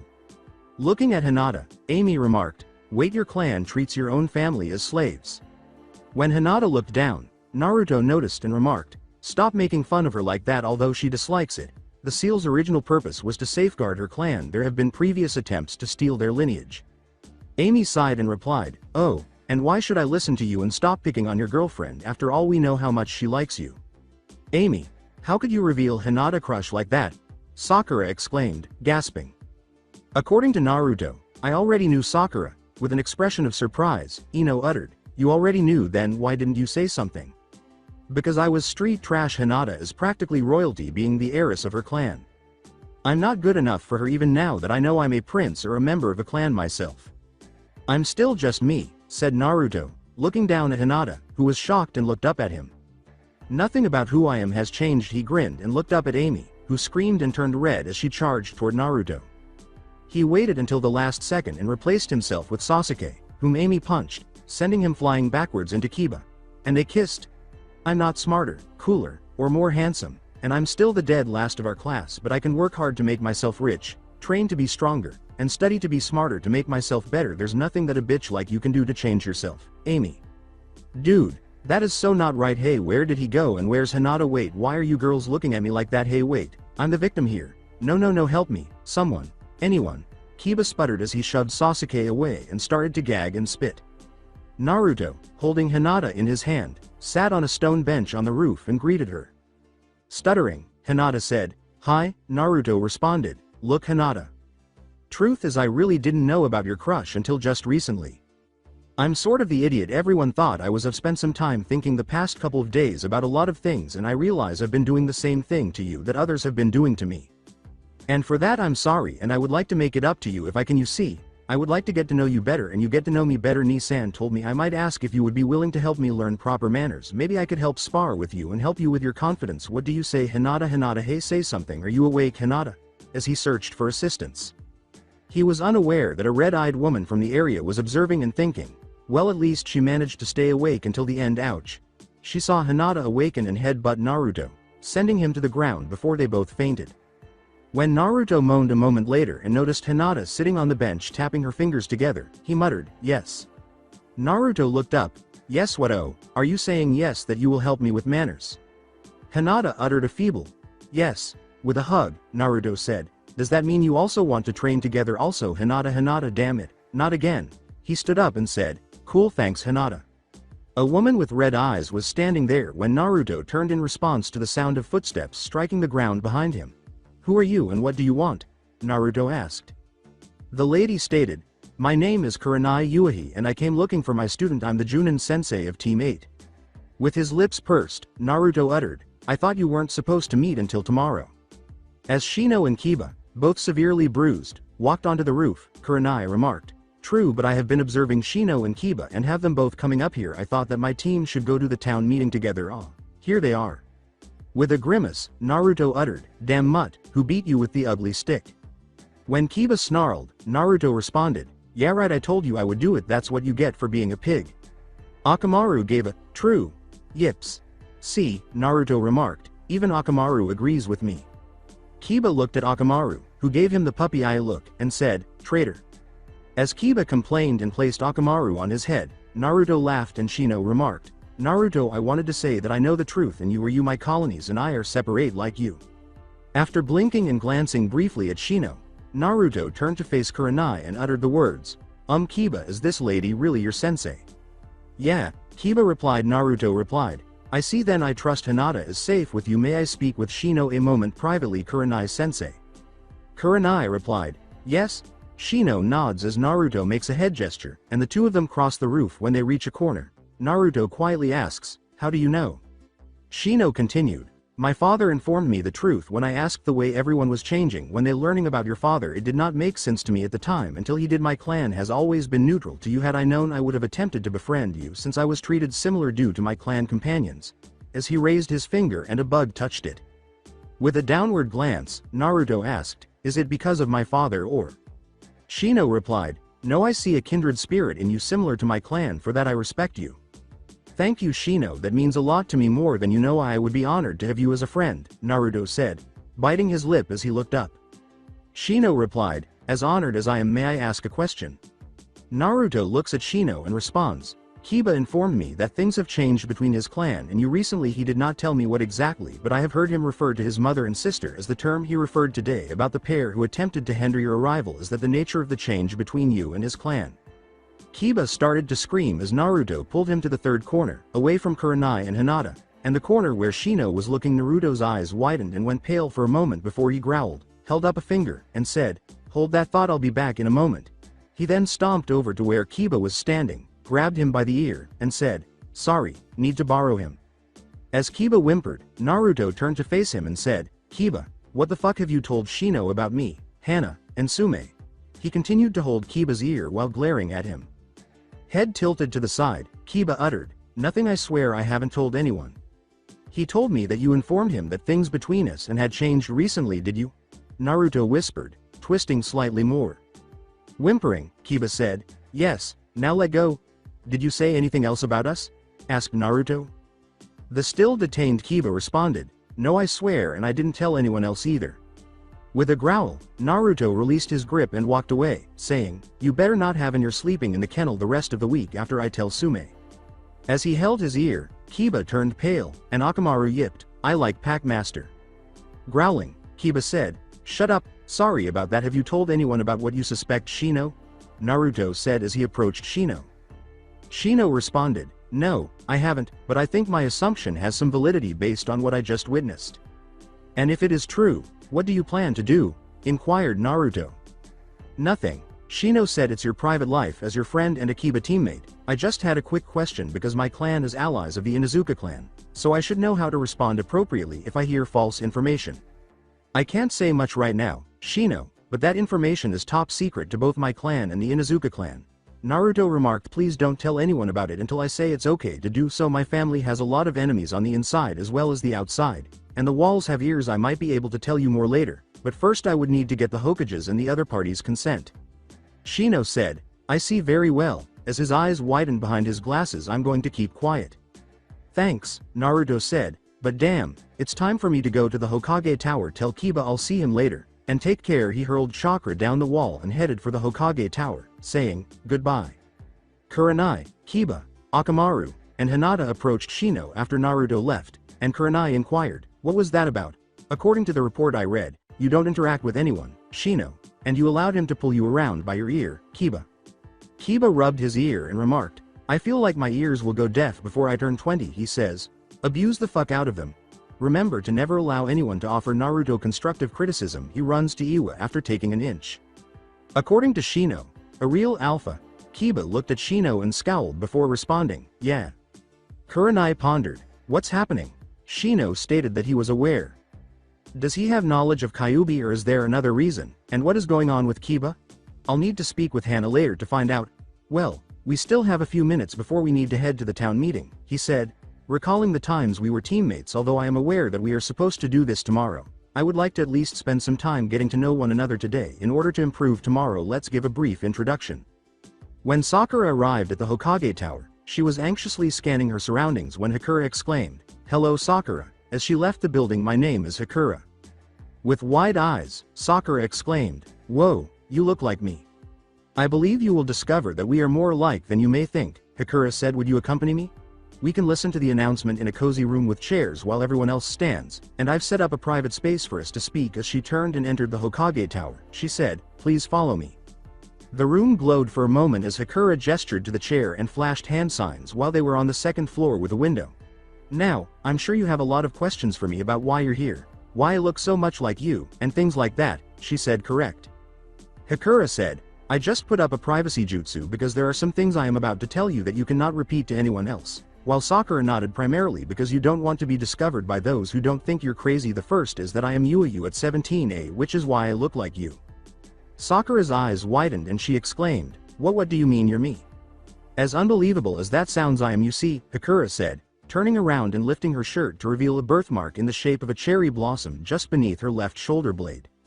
Now you see why you can't tell anyone I'm you, Hakura said, lowering her shirt as Sakura's eyes widened even more. Many people, including our friends and family, could be harmed or killed as a result of people thinking you're crazy, or some enemies using that information to alter their plans in the future. You don't want to be held responsible for their deaths, do you?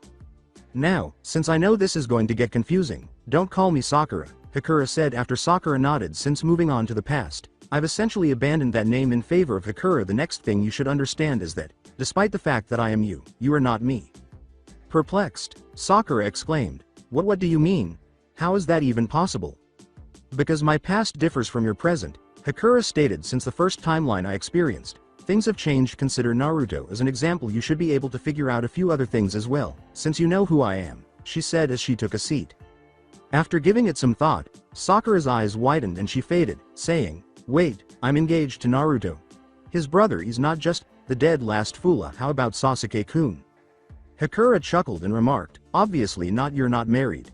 I'm happy that he's now called Arashi, but just as you won't become me, Naruto won't become Arashi either. In fact, Arashi and I hope that both you and Naruto will live better lives than we do. I will not reveal the future to you if you don't mind. Consider me a distant cousin from another land who wants to help you become better than you are so that one day you will become better than I am. The Sandaime is aware of Arashi and me, as well as a few others who must be aware in order to help protect all of our friends and family. Since none of us in our family have ever been ninjas, I know it's difficult, but if you're willing to take my advice, I'm willing to help make it easier. After all, isn't it your original dream to become a ninja like the ones your parents told you about who saved their lives during a bandit attack? How you hope to one day be able to emulate your parents' admiration and respect for the ninja who saved their lives. Did Ino beat me for Sasuke? Sakura asked, biting her lip as she looked down. Sakura no, Hikura said, biting her lip. Sasuke never looked back after moving on. It's changing, so I don't want to tell you about the future. I'm going to share with you something I was once told by a woman who became like a second mother to me. Your future may change to one in which you and Sasuke do have a relationship, but the one I knew never did as more than teammates. She turned into the person who taught me everything I needed to know to become the kunoichi I am today. Events in life can occasionally cause you to fall. You always get back up after falling because life is about change and it isn't worth living when you're sitting still. When you fall, consider where you're going and the path ahead to reach your destination. Looking left or right can sometimes lead you to the same place, but other times you'll see something even better than what you were looking at before. The road to it may be just as difficult as the first one, but the payoff is greater than you could have ever dreamed. Sakura exclaimed in amazement. Who said that? Tsunade Senju, the Godem Hokage. Hikura said I was one of the top 5 medic ninjas in the world and her second apprentice. Sakura exclaimed in shock, You're kidding, right? Wow, I'm fantastic. No, I am awesome, Hikura said with a laugh. You still have your entire life ahead of you as an academy initiate. It is up to you to decide what you want to do and how much effort and sacrifice you are prepared to put in to achieve it. I've discovered what I'm good at, and I hope to surpass Tsunade as the world's best medic nin someday. I also hope that you surpass me or even surpass me in a career that brings you joy. Saying with a small smile, Sakura said, Wait until mom and dad find out. Hikura's smile vanished as she uttered, They can't. Sakura. I've had to come to terms with the fact that I have had to give up some things by going back in time. My future family and friends are no longer with me. It's true that they are now alive, but I'm no longer you, Sakura. To become the woman I am today, I had to endure a long and difficult journey filled with hardships. My parents, who supported me throughout my life, are essentially no longer with me. Sakura, the people you know and the people I knew are not the same. I can only be a distant cousin at most. I would like to be in their lives, but since my parents are no longer with us, I will have to warn everyone to save the lives of those I know who may pass away in the future. If you agree to have me as your cousin, then we will both have to admit that you may have mentioned it to me during our training or conversation. If I unintentionally say something that people I meet know I shouldn't know, you will need to make this minor sacrifice in order for me to be able to assist you in your life. Both Arashi and Naruto had to do the same thing, but fortunately for us, the Sandaime was able to assist us. As Sakura heard this, she scowled and remarked, It doesn't seem fair. The road is difficult, Sakura, but the end goal is worth it. Isn't it worth sacrificing everything to have all of your friends and family still alive? Hikura said. Arashi said it best, protecting what is important to you is the source of true strength. What could be more valuable in life than your family, friends, and home? Everything else is interchangeable. After giving it some thought, Sakura nodded and said, All right, but since Naruto and Arashi are brothers, may I call you my big sister? With a smile, Hikura replied, Sure. Sakura remarked, So, sis, will you and Arashi's marriage truly make you a princess? A true princess, I mean. Hikura laughed and remarked, I've always been a princess in Arashi's eyes, but officially I'll be a princess by title, occasionally pampered, but still a princess. Sakura exclaimed. Whoa, why Arashi? Why, after all, would you pick him over Sasuke-kun? Sasuke-kun moved on. You said could it be that he was the next best option? Never say that Arashi has done more for me in my life than you could ever imagine, Sakura said in a neutral tone, her smile gone. He saved my life and, almost by himself, saved this entire village multiple times. I have never seen someone who would give up so much for the happiness of another person as he has, and he became my best friend, my light to guide me in the dark, and my support to keep going when I felt like I should fall and never get up.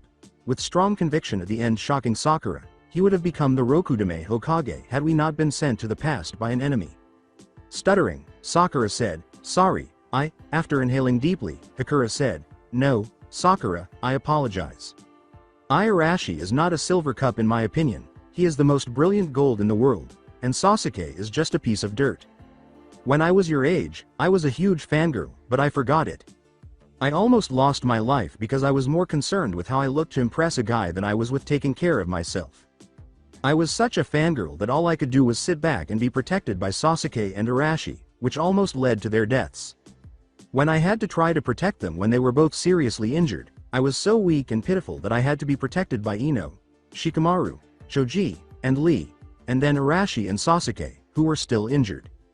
I had an enemy Kunoichi hold me down in a prisoner execution position with a kunai at my neck and her hands in my long hair, and she told me that I wasn't even worth being called a Kunoichi. I almost gave up that day, and I almost begged her to let me go so she and her teammates could kill Arashi and Sasuke, who were both passed out from their injuries. I don't want you to experience that same thing and be as helpless as I was then, she said, looking at Sakura, who swallowed. After being silent for a few minutes, Sakura questioned, why didn't you? I mean, if it was that bad, why didn't you quit? Sakura gave a slight grin and said, on another mission. Arashi made a vow. He had been poisoned by an enemy ninja and he stabs his own wound to bleed out the poison and vowed in the face of pain and death to never give up again. That he never goes back on his word. I remember those words, and as the girl yanked on my hair to torment me one more time before she killed me, I used a kunai to cut my own hair, and I made a vow to myself that day to never give up, no matter what, and it was all thanks to Arashi for inspiring me even if he didn't know he was doing it. Sounds like Arashi finally matured, huh? Sakura said with a smile. I can't guarantee that Naruto will be as good as Arashi, just as I can't guarantee that you will be as good as me, Sakura said with a laugh. For you and Naruto, Arashi and I have raised the standard. Whether you choose to step up and go over it or stumble and fall under it is up to you both, but as long as you keep going and strive for the greater good, everything will work out. The greater good, what do you mean? Sakura inquired. Those who break the rules are trash, but those who desert their friends are worse than trash, Sakura said. Echoing the words of your sensei, would you still confront an enemy who is so much stronger than you that you know you will die if doing so would allow your friends or comrades to stop the man or save themselves? We can talk more later, Sakura, Sakura said, glancing at the clock, but first, I need to show you something before the town meeting because I don't want you to make the same mistake that so many idiots I know will. She produced a scroll and said, you see this scroll? You see this? Yes, it's a basic storage seal, just like your parents used to store their goods, Sakura said after Sakura nodded and opened the scroll. Within this scroll, you will find a list of daily training exercises and a few books on human anatomy that you must read, even though that will be crucial later. I want you to consider this now. Are the books that are sealed inside this scroll identical to the scroll itself? Sakura said, blinking. No. Why? Sakura responded. Good answer. Now if I unseal them, are they the same thing? Sakura said, good again. As Sakura shook her head now, keep in mind that just because something is sealed in another item, it does not necessarily mean that the two are the same. It can only be opened if the person desires to do so. Do you concur? Sakura replied, obviously, who wouldn't? Unfortunately, a lot of people, and that's part of the reason for the meeting. Sakura stated, come now, reflect on what you've heard, and let's listen. The start of the meeting is imminent. Previously with Sasuke. When Sasuke arrived at the Hokage Tower, a dog-masked Denbu exclaimed, Sasuke Uchiha right. As he led Sasuke into a room containing Kaharu and Hamaru, Inu said, please have a seat, Sasuke, so we can begin.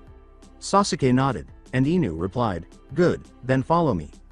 The room glowed as Sasuke sat down, and he tried to get up, saying, hey, what the hell, what's going on? It's a precaution, Inu stated. Instead of attacking people in a fit of wrath, we had to make sure you heard all the important information you are about to receive. Additionally, a privacy jutsu has been installed in the room to ensure that meetings are not audible to those outside. He turned to Kaharu and Hamaru and said, you may start. We apologize for the precautions, Sasuke-san. but as you can see, the information you are about to receive will differ from that which was provided to the rest of the village. Koharu said. In actuality, Itachi Uchiha, your brother, is still employed by Konoha. Sasuke screamed. What? As his eyes widened, how could that be? He killed our parents and our clan. Sasuke attempted to jump up and down when Inu placed a gag over his mouth, but the chair would only rise an inch or so off the ground. Inu approached and opened the window, allowing the sound from outside to be heard as Hamaru said, "We are sorry for doing this to you right now, but after you hear the announcement then we can tell you everything, but you need to listen to the announcement." The Sandaime and Arashi were seated across from the Hokage desk when Naruto entered the Hokage office. A man with black eyes and long black hair was seated at the Hokage desk, and Naruto remarked, "You wanted to see me, Gigi?" "Yes, Naruto," the Sandaime said. "The Fire Lord is here to make an announcement, and he has asked you and your brother to come. I'm confident that the majority of your questions will be addressed after the meeting, so please stay in the office and keep quiet during it." "Just go with it, Naruto," Arashi said as Naruto turned to face him after the meeting. "I'll give an explanation." "It's going to be something I'm not going to like, is it?" said Naruto, scowling. "I can't say," Arashi said. "Right now, the Fire Lord won't even tell me everything."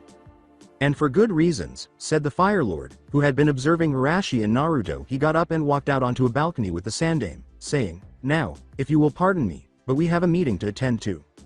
People of Konoha, I'm sure many of you are wondering what this meeting is about." The Fire Lord himself, who is standing here next to me, asked for this meeting. The Sandaime said, "Give him the respect he deserves and pay attention to the reasons he has chosen to be here." "That's all yours, your lordship," he said, bowing and approaching the Sai. "My name is Troa Hiko," the Fire Lord said as he moved forward. "I am the Fire Country's second Fire Lord. The Iron Country leader has called for a meeting of the 9 elemental houses, which is why I called this meeting. I doubt that almost none of you are aware of the 9 elemental houses and their significance: fire, earth, wind, water, lightning, wave, iron, snow, and sky. Country are the 9 houses. Now what you need to realize is that each of these countries are actually parts of one larger country," Troa said after pausing to wipe his forehead. "All of the elemental nations were formerly referred to as Whirlpool Country." Some of the elderly residents started to murmur, and Troa responded, "The royal family of Whirlpool ruled all these lands prior to the creation of the 9 houses. The 12 fire temple guards and the 9 houses were initially built for the same reason. Until the clan wars that were raging across the lands started to rip Whirlpool Country apart, we protected the royal family and their lands. The Whirlpool royal family decided to bring the clans together in order to bring about peace. Because of this, the royal family proposed an agreement with the Senju clan, one of the most influential clans at the time, in order to accomplish this, in order to establish a village where the clans could cease being nomadic and establish harmony. The royal family would provide them with land and financial support. Hashirama Senju and Mito Uzumaki, a daughter of the royal family, were married after the proposal was accepted." Everyone in the crowd started talking at this point, and Troa turned to face the Sandaime, who yelled, "Silence, the Fire Lord isn't finished." When Troa noticed that everyone had calmed down, he said, "Do not interrupt me again or I will have the parties involved and their family arrested." As I mentioned earlier, Mito Uzumaki was a liaison between the Senju clan and the royal family, having married Hashirama Senju. The Uzumaki spiral in the center of your head indicates that the royal family is the center of this community. On some of your clothes, too, wearing a spiral symbolizes your role as guardians of the royal family. The Senju clan was able to persuade 10 clans to join them in exchange for peace with their rivals, the Uchiha clan. The Senju clan concurred, but Madara Uchiha, the Uchiha clan's leader, did not approve of Hashirama leading the village and challenged him to a duel.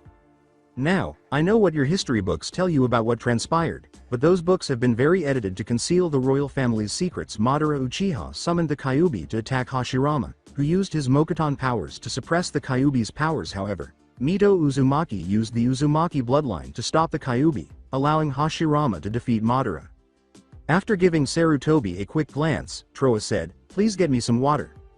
Now, I'm sure many of you are wondering what the Uzumaki bloodline is, Troa said after Sarutobi nodded and gestured to an Anbu who shook his head. "Since it is what it is simply referred to as special chakra unique, and Uzumaki can use it to transform their chakra into weapons in order to prevent the Kyuubi from being used again.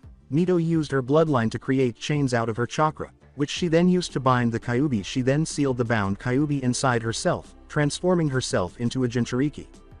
Troa took a sip of the water and said, Now the royal family order an investigation in how the Uchiha clan had the Kyuubi at their disposal, and they discovered the Uchiha clan had all 9 of the Biju at their disposal.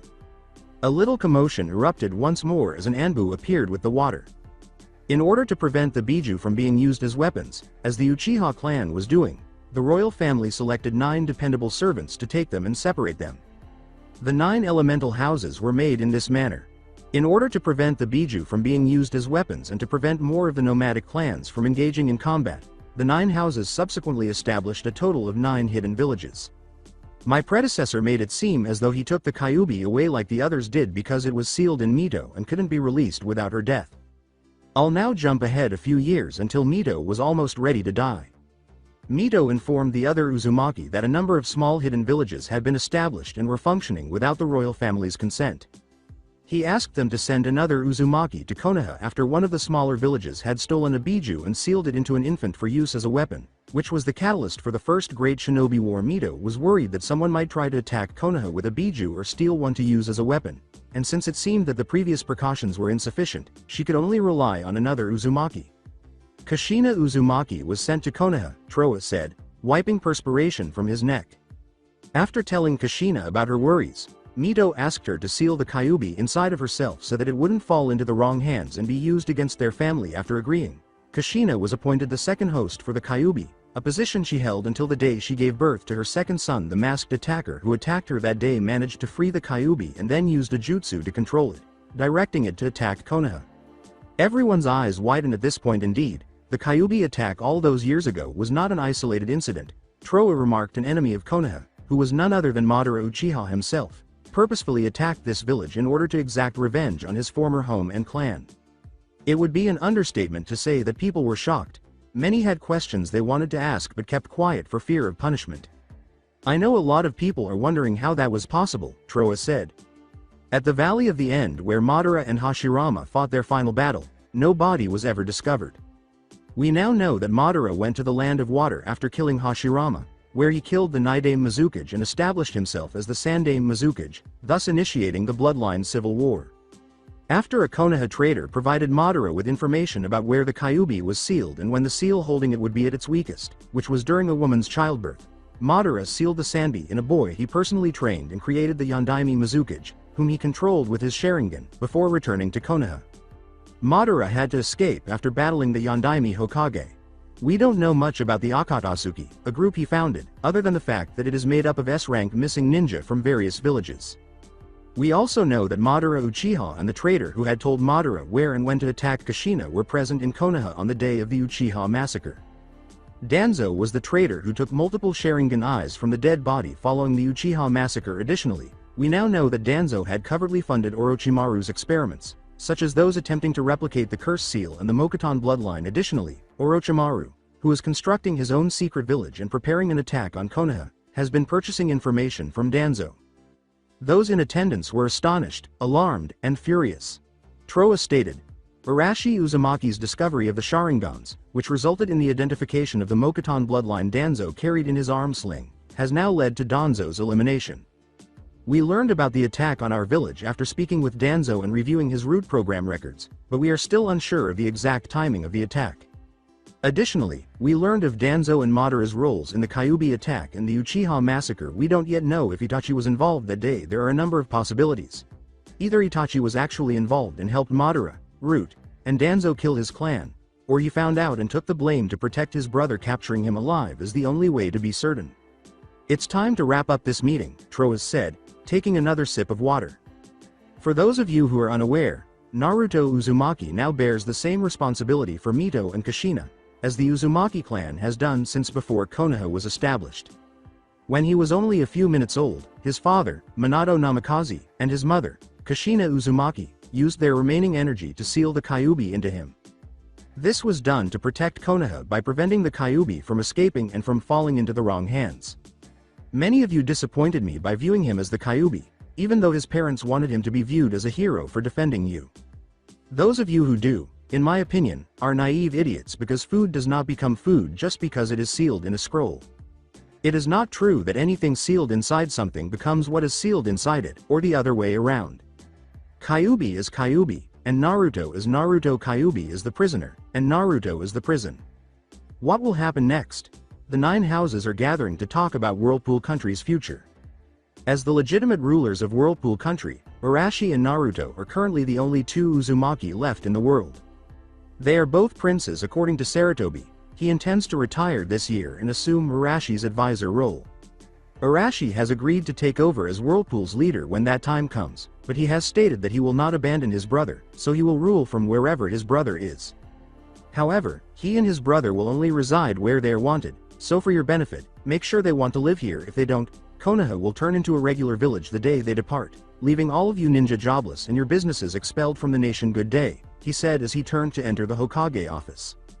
Trowa remarked, and that is how you will have to handle things, Your Highness. As Arashi and Naruto were both taken aback, your grandmother has asked me to start teaching you, so I will come back here after I get back from the meeting of the 9 houses.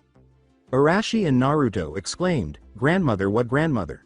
Tsunade Senju is also an Uzumaki by blood, Trowa stated. Additionally, she is the mother of your father, Minato Namikaze. I received a message from her inviting me to meet you. She added, I'll make Jiraiya look like a scratched knee if you teach Naruto the Rasen Shuriken. A week for a necklace. A month for snow to turn to spring.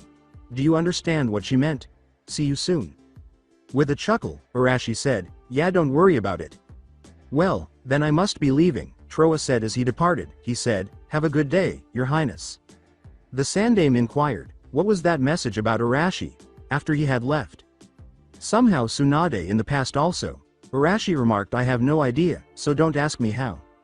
I see, the Sandaime said. So I suppose you 2 should leave to get them to stop any of the issues. I think we'll start soon. I need to organize Anbu.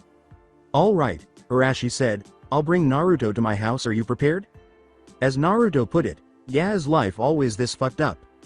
According to Arashi, pretty much. Arashi chuckled as Naruto said, damn, and then they hushed. As Sakura and Hikura were together, Sakura exclaimed, whoa, didn't see that coming. That's essentially Naruto and Arashi. Hikura remarked, you never anticipate anything. Alongside Sasuke. You see, Sasuke, Itachi is actually spying on Madara, so we can get ready to kill him. Kaharu remarked, will you accept what we have said, then? When Sasuke nodded despite his scowl, Hamaru remarked, good, you can release him. Inu. According to Inu, you say something, why didn't you warn me? How come you didn't tell me about all that? Why did everyone have to find out? Naruto asked his brother as he and Arashi arrived at Jiraiya cabin. Naruto and Arashi turned as a male voice said, I've been wanting to know that answer also. Jiraiya was sitting there leaning against the wall, staring at a figure that was seated across from him. Arashi replied, Tsunade Bakken, but how, what are you doing here? Before anything more could be said, a whirl of leaves filled the room, and Sakura and Hikura were standing there. Hikura exclaimed, Tsunade Shisho. Grinning, Tsunade said, hello Sakura and Sakura. I'm Hikura now. Shisho, but how are you here? Hikura said, flushed. Arashi stated, that's what I'm trying to find out. Sakura, what are you doing here? Asked Naruto, looking around in confusion. Sakura replied, I'm here because I asked Nisan here to bring me to where you were so I could tell you that you're you. I don't care that you're a prince or that you're a, what was that word again, Jinchuriki. According to Hikura, Jinchuriki. Sakura replied, yeah, that I don't care that you're one of those. Either you're the same baka who's annoyed the hell out of me all these years. Your brother may be cool and Nisan is cooler, but you're not him and I'm not her. Got that? Looking at Hikura, Arashi remarked, I thought you weren't going to tell her the entire truth. According to Hikura, I'm a woman. I changed my mind. After a few moments of observing everyone, Tsunade said, well, as amusing as this is, I think that we have a lot to discuss. How much do your younger siblings know? In response to Hikura's comment, Arashi replied, Naruto knows about Akatsuki, so I've been working on getting him trained to get stronger without focusing on furball. Why didn't you ever tell me about my mother or the truth about mom being Kyuubi's second Jinchuriki, that your grandmother was his first? Tsunade bit her lip and said, I won't lie Brad, I didn't want you to know because it was just too dangerous for you to find out. There is a lot more that was not told in that meeting just now. There were even some lies told today to hide the real truth. Madara did have the Kyuubi like everyone was told. But he stole it from the Uzumakis. The Uzumaki clan was also the clan of the Six Realms Sage. The Six Realms Sage gave the Uzumaki clan, which is the clan his wife was from, the secret of chakra and ninjutsu, and it was the Uzumaki clan that gave this knowledge to the world, which is why they were regarded as royalty and why they were the rulers of these lands. Inside you, the Biju aren't what you think they are. The six-realmed sage was a Jinchuriki himself, the Jinchuriki of the Jubi. He knew on his death that the Jubi would take over his body and begin turning it into his body to use to destroy the world, to save the world. He used his own children as sacrifices, just like your parents did you, and broke the power of the Jubi into 9 pieces and sealed them into 9 of his 10 children before he used the last of his strength to seal his body inside a tomb of his own making and sent it into the sky. His tomb is what we call the moon. Everyone in the room stood up as she said, the 10th child was not yet born when the sage passed away. As those children who were Jinchurikis grew up and had children of their own. Because of the demon chakra inside of the children, their bodies changes slightly to handle it, which gave birth to the bloodlines of the world. That's right, the Uzumaki family was the originators of nearly every bloodline in the world. But as the 9 Jinchuriki died, the chakra of the Jubi that was sealed inside them began to take over their body to create a new body for the Jubi. Those bodies are what we come to know of as the Biju. The youngest Uzumaki sibling was forced to seal his sibling bodies away into urns to keep the chakra from escaping. They were placed in special tombs so that they could rest in peace until Madara came looking for secret jutsu that he thought the Uzumaki clan had broke into the tomb and stealed the eldest sibling body, the Kyuubi. With a gasp, Naruto exclaimed, "Then the Kyuubi is..." Arashi replied, "No, he may have at one time been an Uzumaki, but that stopped when he died and the chakra took control of them." Does Sakura know the truth about me, Sakura? Sakura replied, "She knows that you and me are older versions of them." Arashi nods and said, "Naruto, in order to save my friends and loved ones, I've had to draw on Kyuubi chakra because I wasn't strong enough on my own.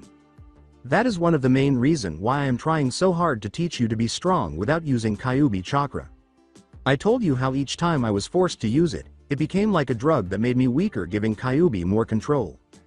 I didn't want to tell you this when Konoha was being attacked by Akatsuki. Someone very special to me rescued me and confessed her love to me. Right before the guy the first was fighting killed her right in front of me. I was a second away from giving control of my body completely to Kyuubi. Inside your mindscape, when you meet Kyuubi, you will see a huge cage with a paper seal on the cage door. I had my hand on the paper seal and was about to pull it off because I had believed I was too weak to avenge all those who died that day. That was when I learned Dad sealed a part of his soul into the seal. He stopped me and restored the seal, but right before he stopped me I was completely in sync with Kyuubi. His instincts were my instincts, his mind was my mind, his rage was my rage. My body had turned into Kyuubi body, except I hadn't grown fur yet. At that moment I was the bone, flesh, and blood of Kyuubi, and I can tell you without any doubt in my mind that it was not Hoover body he originally was. If I had taken that paper seal off, I would have ceased to exist forever, and all that would have remained would have been Kyuubi. Sakura touched it while Naruto was pale, and Sakura had a terrified expression on her face. Arashi got up and said, "That's why I pray you never do meet Dad. Don't trust Kyuubi, never let him control you. It's your mind, your body. You are all that stands in the way of protecting your friends and family. Even though I am telling you that whoever he or she was is long gone, I know you will someday doubt my words, or Kyuubi will try and use this against you. When that day happens, I want you to remember everyone you care for that is alive, all your friends, all your family, all those people who believe in you, and ask yourself, is my doubt enough to risk all those people's lives? The dead should rest. Naruto, the person who became Kyuubi, is dead. Naruto, he or she isn't worth the cost of all those who are alive." With a downward glance, Naruto uttered, "Nisan, I'll never use Kyuubi power." Arashi remarked, "I hope you never have to." Everyone looked at Tsunade and then at Sakura when she said, "Sakura." Sakura glanced at Sakura and said, "Mir." Tsunade replied, "That's Sakura now, so I was speaking to you. I know that you're probably scared right now, but let me ask you something. Are you afraid of Sasuke Uchiha?" Sakura said, "No, of course not," blinking as Tsunade put it. "What about Ino or Hinata or Kiba?" "No, why would I be scared of them?" Sakura asked. Tsunade replied, "Because they have demonic chakra in them, just like Naruto and Arashi. Do I have demonic chakra in me? I'm the granddaughter of a Jinchuriki of Kyuubi. Are you scared of me?" Sakura nodded her head and Tsunade responded, "Then you shouldn't be afraid of Naruto or Arashi either. I have known Arashi for several years now. I trust him completely with my life and the lives of everyone I care for. I had chosen him to be the Rokudame Hokage because I believed and trusted in him. I've seen Arashi use Kyuubi chakra before. I know what it can do, and I cannot think of another person I trust more to protect everything I love. Now I want you to think about this. Would I trust someone I didn't believe in and have faith in?" Sakura bit her lip and nodded her head. Tsunade responded, Good girl, I can see you have the same brains as your sister, and I can see again why I agreed to become her Shisho just a few minutes ago. You told Naruto that he's him. Remember that and have faith in him and trust him as a teammate and a fellow Konoha ninja, and you will see that your faith and trust was well deserved. Hakura said, just think back to all the times the Baka annoyed you and you caused him brain damage. If he was a danger to you, don't you think he would have done something by now? After all, he is a Baka from our right hook. Sakura looked down as she considered everything that had been heard. Tsunade, Jiraiya, and Hakura all laughed when Arashi and Naruto both said, "Hey. I mean that Naruto, I've had some time to think about it and I think your dad would have wanted to protect you, so if you can access the Kyuubi chakra as easily as your brother seems to say he could, then I guess he must have wanted you to use it to protect yourself and others," Sakura said, covering her mouth to contain her laughter and taking a deep breath before turning to face Naruto. Arashi grumbles and replies, "Easy my ass. The pervert over there threw me off a cliff into a chasm, leaving me with two options: learn to use Kyuubi chakra to summon or die at the bottom of the chasm. I met Kyuubi and our negotiation was, hey fox. I die you die, pay me rent in your chakra or we both die today." Hakura and Tsunade both yelled, "He what?" as they turned to face the pale Jiraiya, who started to back away and remarked, "Wait, it wasn't me, I'm innocent right now." Tsunade and Hakura both started to relax, and Naruto remarked, "Nisan, you're not going to force me to do anything, are you?" As blood spurted from his mouth, Arashi collapsed to his knees and uttered, "No nar, cough cough." In a matter of seconds, Tsunade joined him, followed by Hakura. According to Tsunade report, Hakura stated, the Kyuubi and Arashi died in the backlash of Madara, Sasuke, and Danzo using their powers on him. It's dead and his body is going through shock and destroying itself from the loss of the Kyuubi chakra in him, like an addict quitting cold turkey. After a brief pause and a hand sign, Tsunade's green hands turned orange, leaving Hakura perplexed. Tsunade then placed her hand over Arashi's stomach and uttered, "You're right, he's gone. Jiraiya, come over here and break the seal." Arashi said, "What?" but as his eyes widened. "Trust me, Arashi." "Jiraiya, move now," Tsunade said. After raising Arashi's shirt and sending chakra to his stomach, Jiraiya said, "You were serious? Minato really did reset the seal. This looks just as good as it did when you were a few months old." Jiraiya then whistled. To quote Arashi, "Just do it already." Taking out a brush, Jiraiya nods and turns to face Tsunade, who responds, "Do it, I know what I'm talking about." With haste, Jiraiya started drawing a seal around it, and 10 minutes later, she said, "Last chance." After glancing at Tsunade, Arashi remarked, "I trust her." Jiraiya nods and sends chakra into the seal he drew, saying, "Seal release." Arashi arched his back and gasped in agony, opening his mouth to scream but lacking the air to do so. Tsunade, whose hands were green once more, said, "All right Hakura," just like the damage from the Rasen Shuriken, as he collapsed back on the ground after 10 seconds, gasping for air. As Tsunade moved from his legs, Hakura said, "Right." Her hands began to glow green, and she moved to Arashi's arm, tracing his arms with her chakra. After 10 minutes, both ceased, and Hakura uttered the words, "What happened? All traces of the poison are gone." Tsunade laughed and replied, "Your diagnostic was correct, but what you didn't take into account was the seal itself. It's designed to slowly let Kyuubi chakra flow into his chakra coils over time so he can become immune to its poison.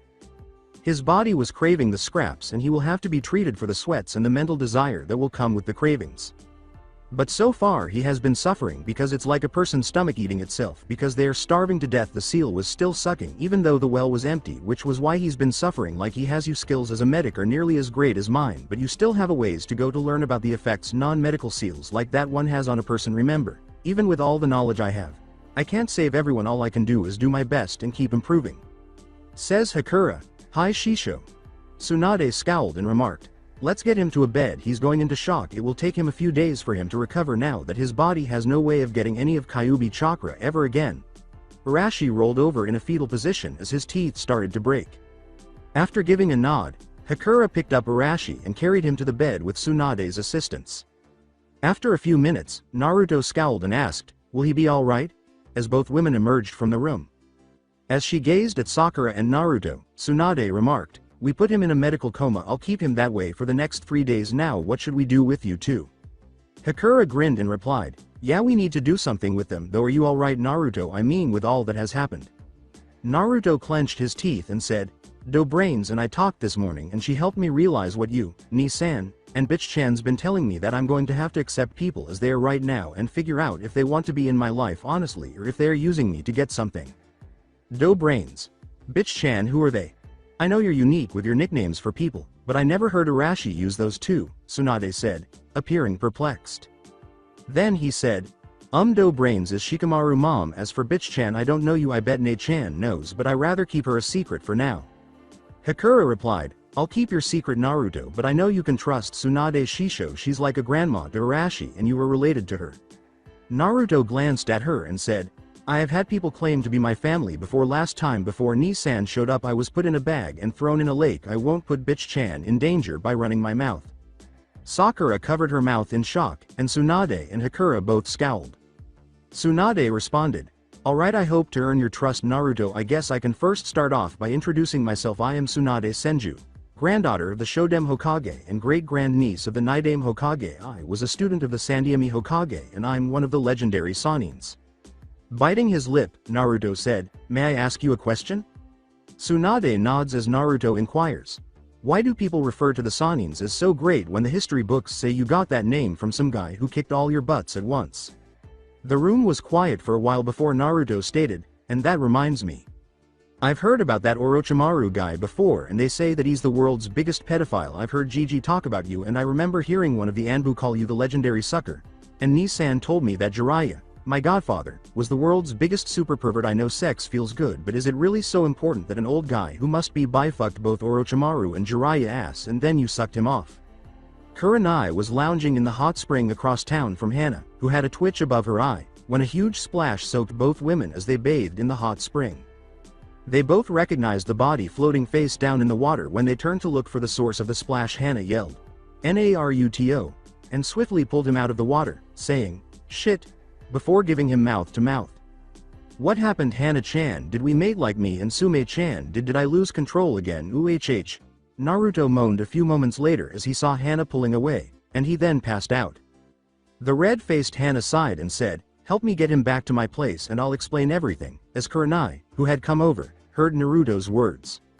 Sakura said, Whoa, can I learn that, as she gazed at the hole in the wall and the broken trees in the distance from the cabin. When Naruto woke up the following morning, he was in bed with Sume and wondered, what the hell happened? I only recall a tunnel of light and pain. It was tunnel vision from flying so fast from the Tsunade punch, if you can't figure that out. Feeling Naruto move slowly, Sume opened her eyes and said, Morning, in a voice that was half asleep and half awake. Naruto inquired, What happened? I'm not sure, Sume said. According to Hana, you appeared to be unconscious after colliding with the hot springs. What took place? I'm not sure, Naruto said, rubbing his head. What time is it? I recall pain followed by a tunnel of light. According to Sume, 6:30 a.m. With a frown, Naruto uttered, Damn it, to find out which team I'm on, I'm expected to visit the academy shortly. Sume sat up and blinked before saying, You already did yesterday. Glancing at her, Naruto grabbed his head and remarked, Nice joke, but I'm the king of pranks. You're serious? Why can't I remember anything? Sume inquired, Are you okay?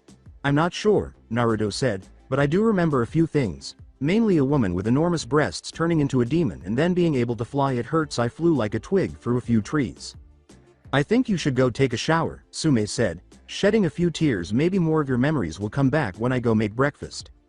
Sume thought, only one person could punch a guy that hard, as Naruto nodded, stood up, and went to the restroom. You attacked my friend when you were back in town. If you mess with this bitch, mate, I'll have to show you what happens. Following a shower, dressing in the clothes that Sume had purchased for him, and recalling more of the events of the previous day, Naruto sat down at the table and inquired, Where are Hana and Kiba? Kiba went off to meet his team and said that Arashi told you all not to eat, Sume said this morning. Hana had a mission as well for the next week or two, she will be away. Damn it, Kiba, scowled Naruto. Nissan said, Don't eat or you would throw up. I'd rather eat and throw up than be hungry later because you never know when your next meal will be. With a smile, Sume remarked, Very good, I'm glad you realized that. Naruto replied, Yeah, I know that rule well. Did Kiba tell about his fuck up? Then Sume blinked and said, What fuck up? As they ate, Naruto told her what Kiba had told Shino and what he had promised to do to exact revenge. Sume scowled and remarked, I'll make sure that Lil Runt sleeps the rest of the month in the kennel for that. I'm scared, Sume-chan, Naruto said, sighing and turning to face the door. People started treating me differently because of my dad. What will they do now that they know I'm a prince? Just remember those who stood beside you before they found out, and if they still stand beside them, trust them, Tsume said as she approached him and embraced him. With a small smile, Naruto gave her an arm pat and remarked, "Thanks, I should probably go." Tsume replied, "Yeah, unless you want to get lost on the road of life with me." After giving it some thought and blinking, Naruto grinned and took her hand before they both left the room. Sakura and Sasuke were at Training Ground 7, and Naruto arrived at 11:30. They both appeared extremely hungry and exhausted, and Sakura yelled, "You're late." "I apologize for being late," Naruto said. He smiled relaxedly and said, "I got lost on the road of life." Sakura remarked, "You're late too," as a whirl of leaves suddenly materialized. After blinking and glancing at Sakura, Kakashi questioned, "What do you mean also?" Pointing to Naruto, Sakura remarked, "He just got here." Naruto replied, "Hey, I got a perfectly good excuse for being late." As Kakashi put it, "Really, what?" According to Naruto, "I got lost on the road of life." "Indeed," Kakashi said, "Me too thirsty." "Well," said Naruto, "a little you." "No," Kakashi replied, "I'm fine. Before coming here, I had a lot to drink." Naruto stated, "I drank plenty early this morning and had my fill, but after being lost on the road of life makes you a little tired, sweaty, and thirsty." Asked Kakashi, "Tell me about it," Sakura said, twitching her eyebrows. "Goddammit, I will give you a drink from my supply if you complete this test as quickly as possible." "You do know you just told us that we both could have oral sex with you, right?" Naruto said, turning back to Sakura after he and Kakashi exchanged glances and blinked. "No, I didn't, pervert," Sakura said, turning a bright red. "It appears that you learned nothing from Tsunade-sama's punch, Naruto no Baka." "I am not a pervert," Naruto declared. "When this guy and I were discussing how we got lost on the road of life, it was you who mentioned offering us a drink from your supply. The road of life is located to the south of the enormous objects that Boobzilla displayed for the world to see. Bitch-chan can definitely make me thirsty, but I'm not sure who this guy got lost on." Sakura yelled, "You both are perverts," as she glanced between Kakashi and Naruto. As Kakashi put it, "You say something?" Sakura screamed, charged at Kakashi, and punched him. Then Kakashi pinned Sakura to the ground and remarked, "The biggest idiot is usually the loudest one." He let Sakura go and put his book away, saying, "Now all three of you stand up in front of me. My name is Hitaki Kakashi, and if you pass my test then you will become members of Team 7, Kakashi said after observing the three of them form up, with Sakura in the center, Sasuke on the right, and Naruto on the left. "You will be returned to the academy for remedial training if you fail it. My test is now easy." He held up a clock and 2 bells, saying, "You have to get one of these before this runs out." "But there are only 2 bells, Sakura remarked. Very observant loudmouth, Kakashi remarked. He put the clock down and turned it on, saying, "That means one of you will fail and be sent back to the academy. Are you ready? Go." Sakura and Sasuke both leapt into the trees, and Naruto stood staring at Kakashi before turning to face the clock and the bells. "You know, compared to the others, you're a little weird," Kakashi said. After giving him a quick glance, Naruto inquired, "Have we met before, Kakashi-sensei?" "No," Kakashi replied. "You remind me of someone in Anbu who protected me sometimes as a kid. I really like what Yuna did with Ken in the snow cave," Naruto remarked, squinting his eyes. With a laugh, Kakashi uttered, "Really, what happened?" After beating the living daylights out of Gigi, Naruto said, "I don't know. Red Eyes came in and burned the book. I just reached the scene where Ken was using his tongue in that way." "You do know time is running out," Kakashi said with a smile behind his mask. "Yes, but I can keep you occupied so my teammates can figure out how to get the bell," Naruto remarked. "For the sake of the greater good, I will sacrifice myself." "I'm used to it, but you're wasting our time, really." Although Sakura is intelligent and will see the bigger picture if she gives it some thought, she is also a Sasuke fangirl and will stop at nothing to help him. She will collaborate with him. Then Sasuke believes he is superior to everyone else and will attempt to get the bell on his own. Sakura, who I assume is searching for Sasuke, will either try to cooperate with him or serve as a distraction. They can work together to get the 2 bells if I keep you here by acting as bait, and I've already stated that I'll take the fall for the greater good.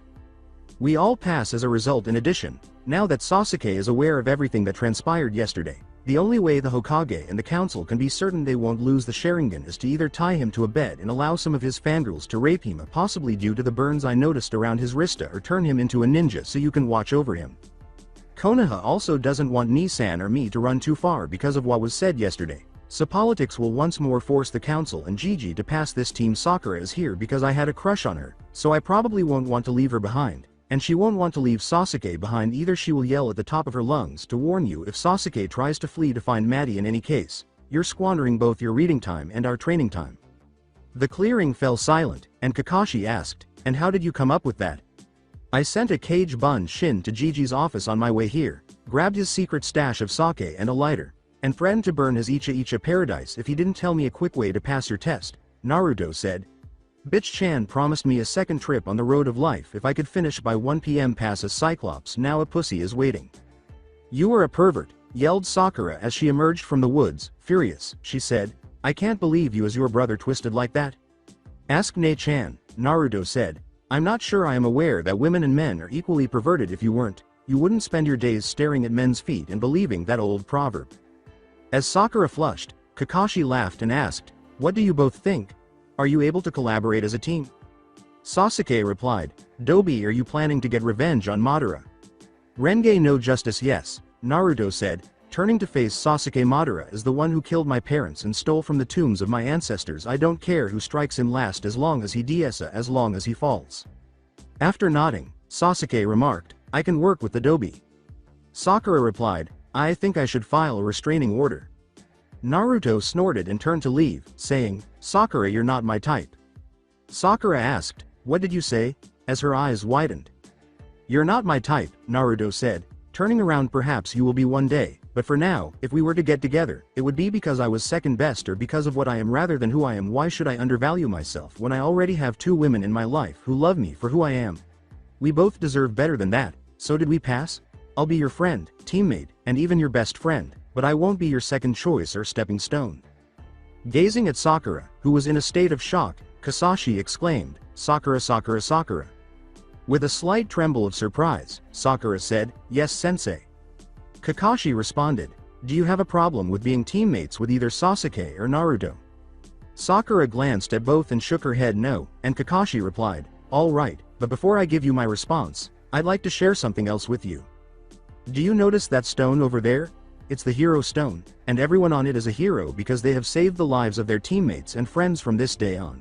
Team 7 passes. Those who break the rules are trash, but those who desert their teammates are worse than trash. They died for the greater good. We'll meet here at 8 a.m. tomorrow. Dismissed. After turning and running toward the trees, Naruto was already leaping from one branch to another, separating himself from the other members of the team in just 3 leaps. Impressive, said Kakashi as he removed his Shushin and Icha. He said, it appears that his chakra control is improving. Sakura started to speak, but Sasuke said, no, and turned to leave. This isn't how I thought being on a team would be like. What should I do? I guess Ne-chan was right, Sakura said.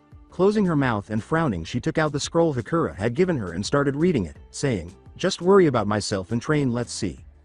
Naruto stopped at the Inuzuka clan compound, went inside, and said, so, as he saw Sume and Yoshina seated there. It's positive, Sume said with a smile. You will become a father. Naruto ran up to Sume and gave her a hug while grinning and yelling, Kanbi. While grinning, Yoshina remarked, I'm happy for you both. Sume replied, thank Yoshina. So how was your test, Naruto? Naruto stated, it was fine. In order to get back here and find out if you were truly pregnant, I blackmailed Gigi into telling me how to pass quickly by lying through my teeth. I also let Sakura go. Really? Yoshina said. I assumed you were fond of her. In a way, I think I might have, Naruto said, but I realized that what I really wanted was not her, but rather what she could give me. I won't go as low as other people. I refuse to use someone for their possessions or characteristics. I'll just see them for who they are.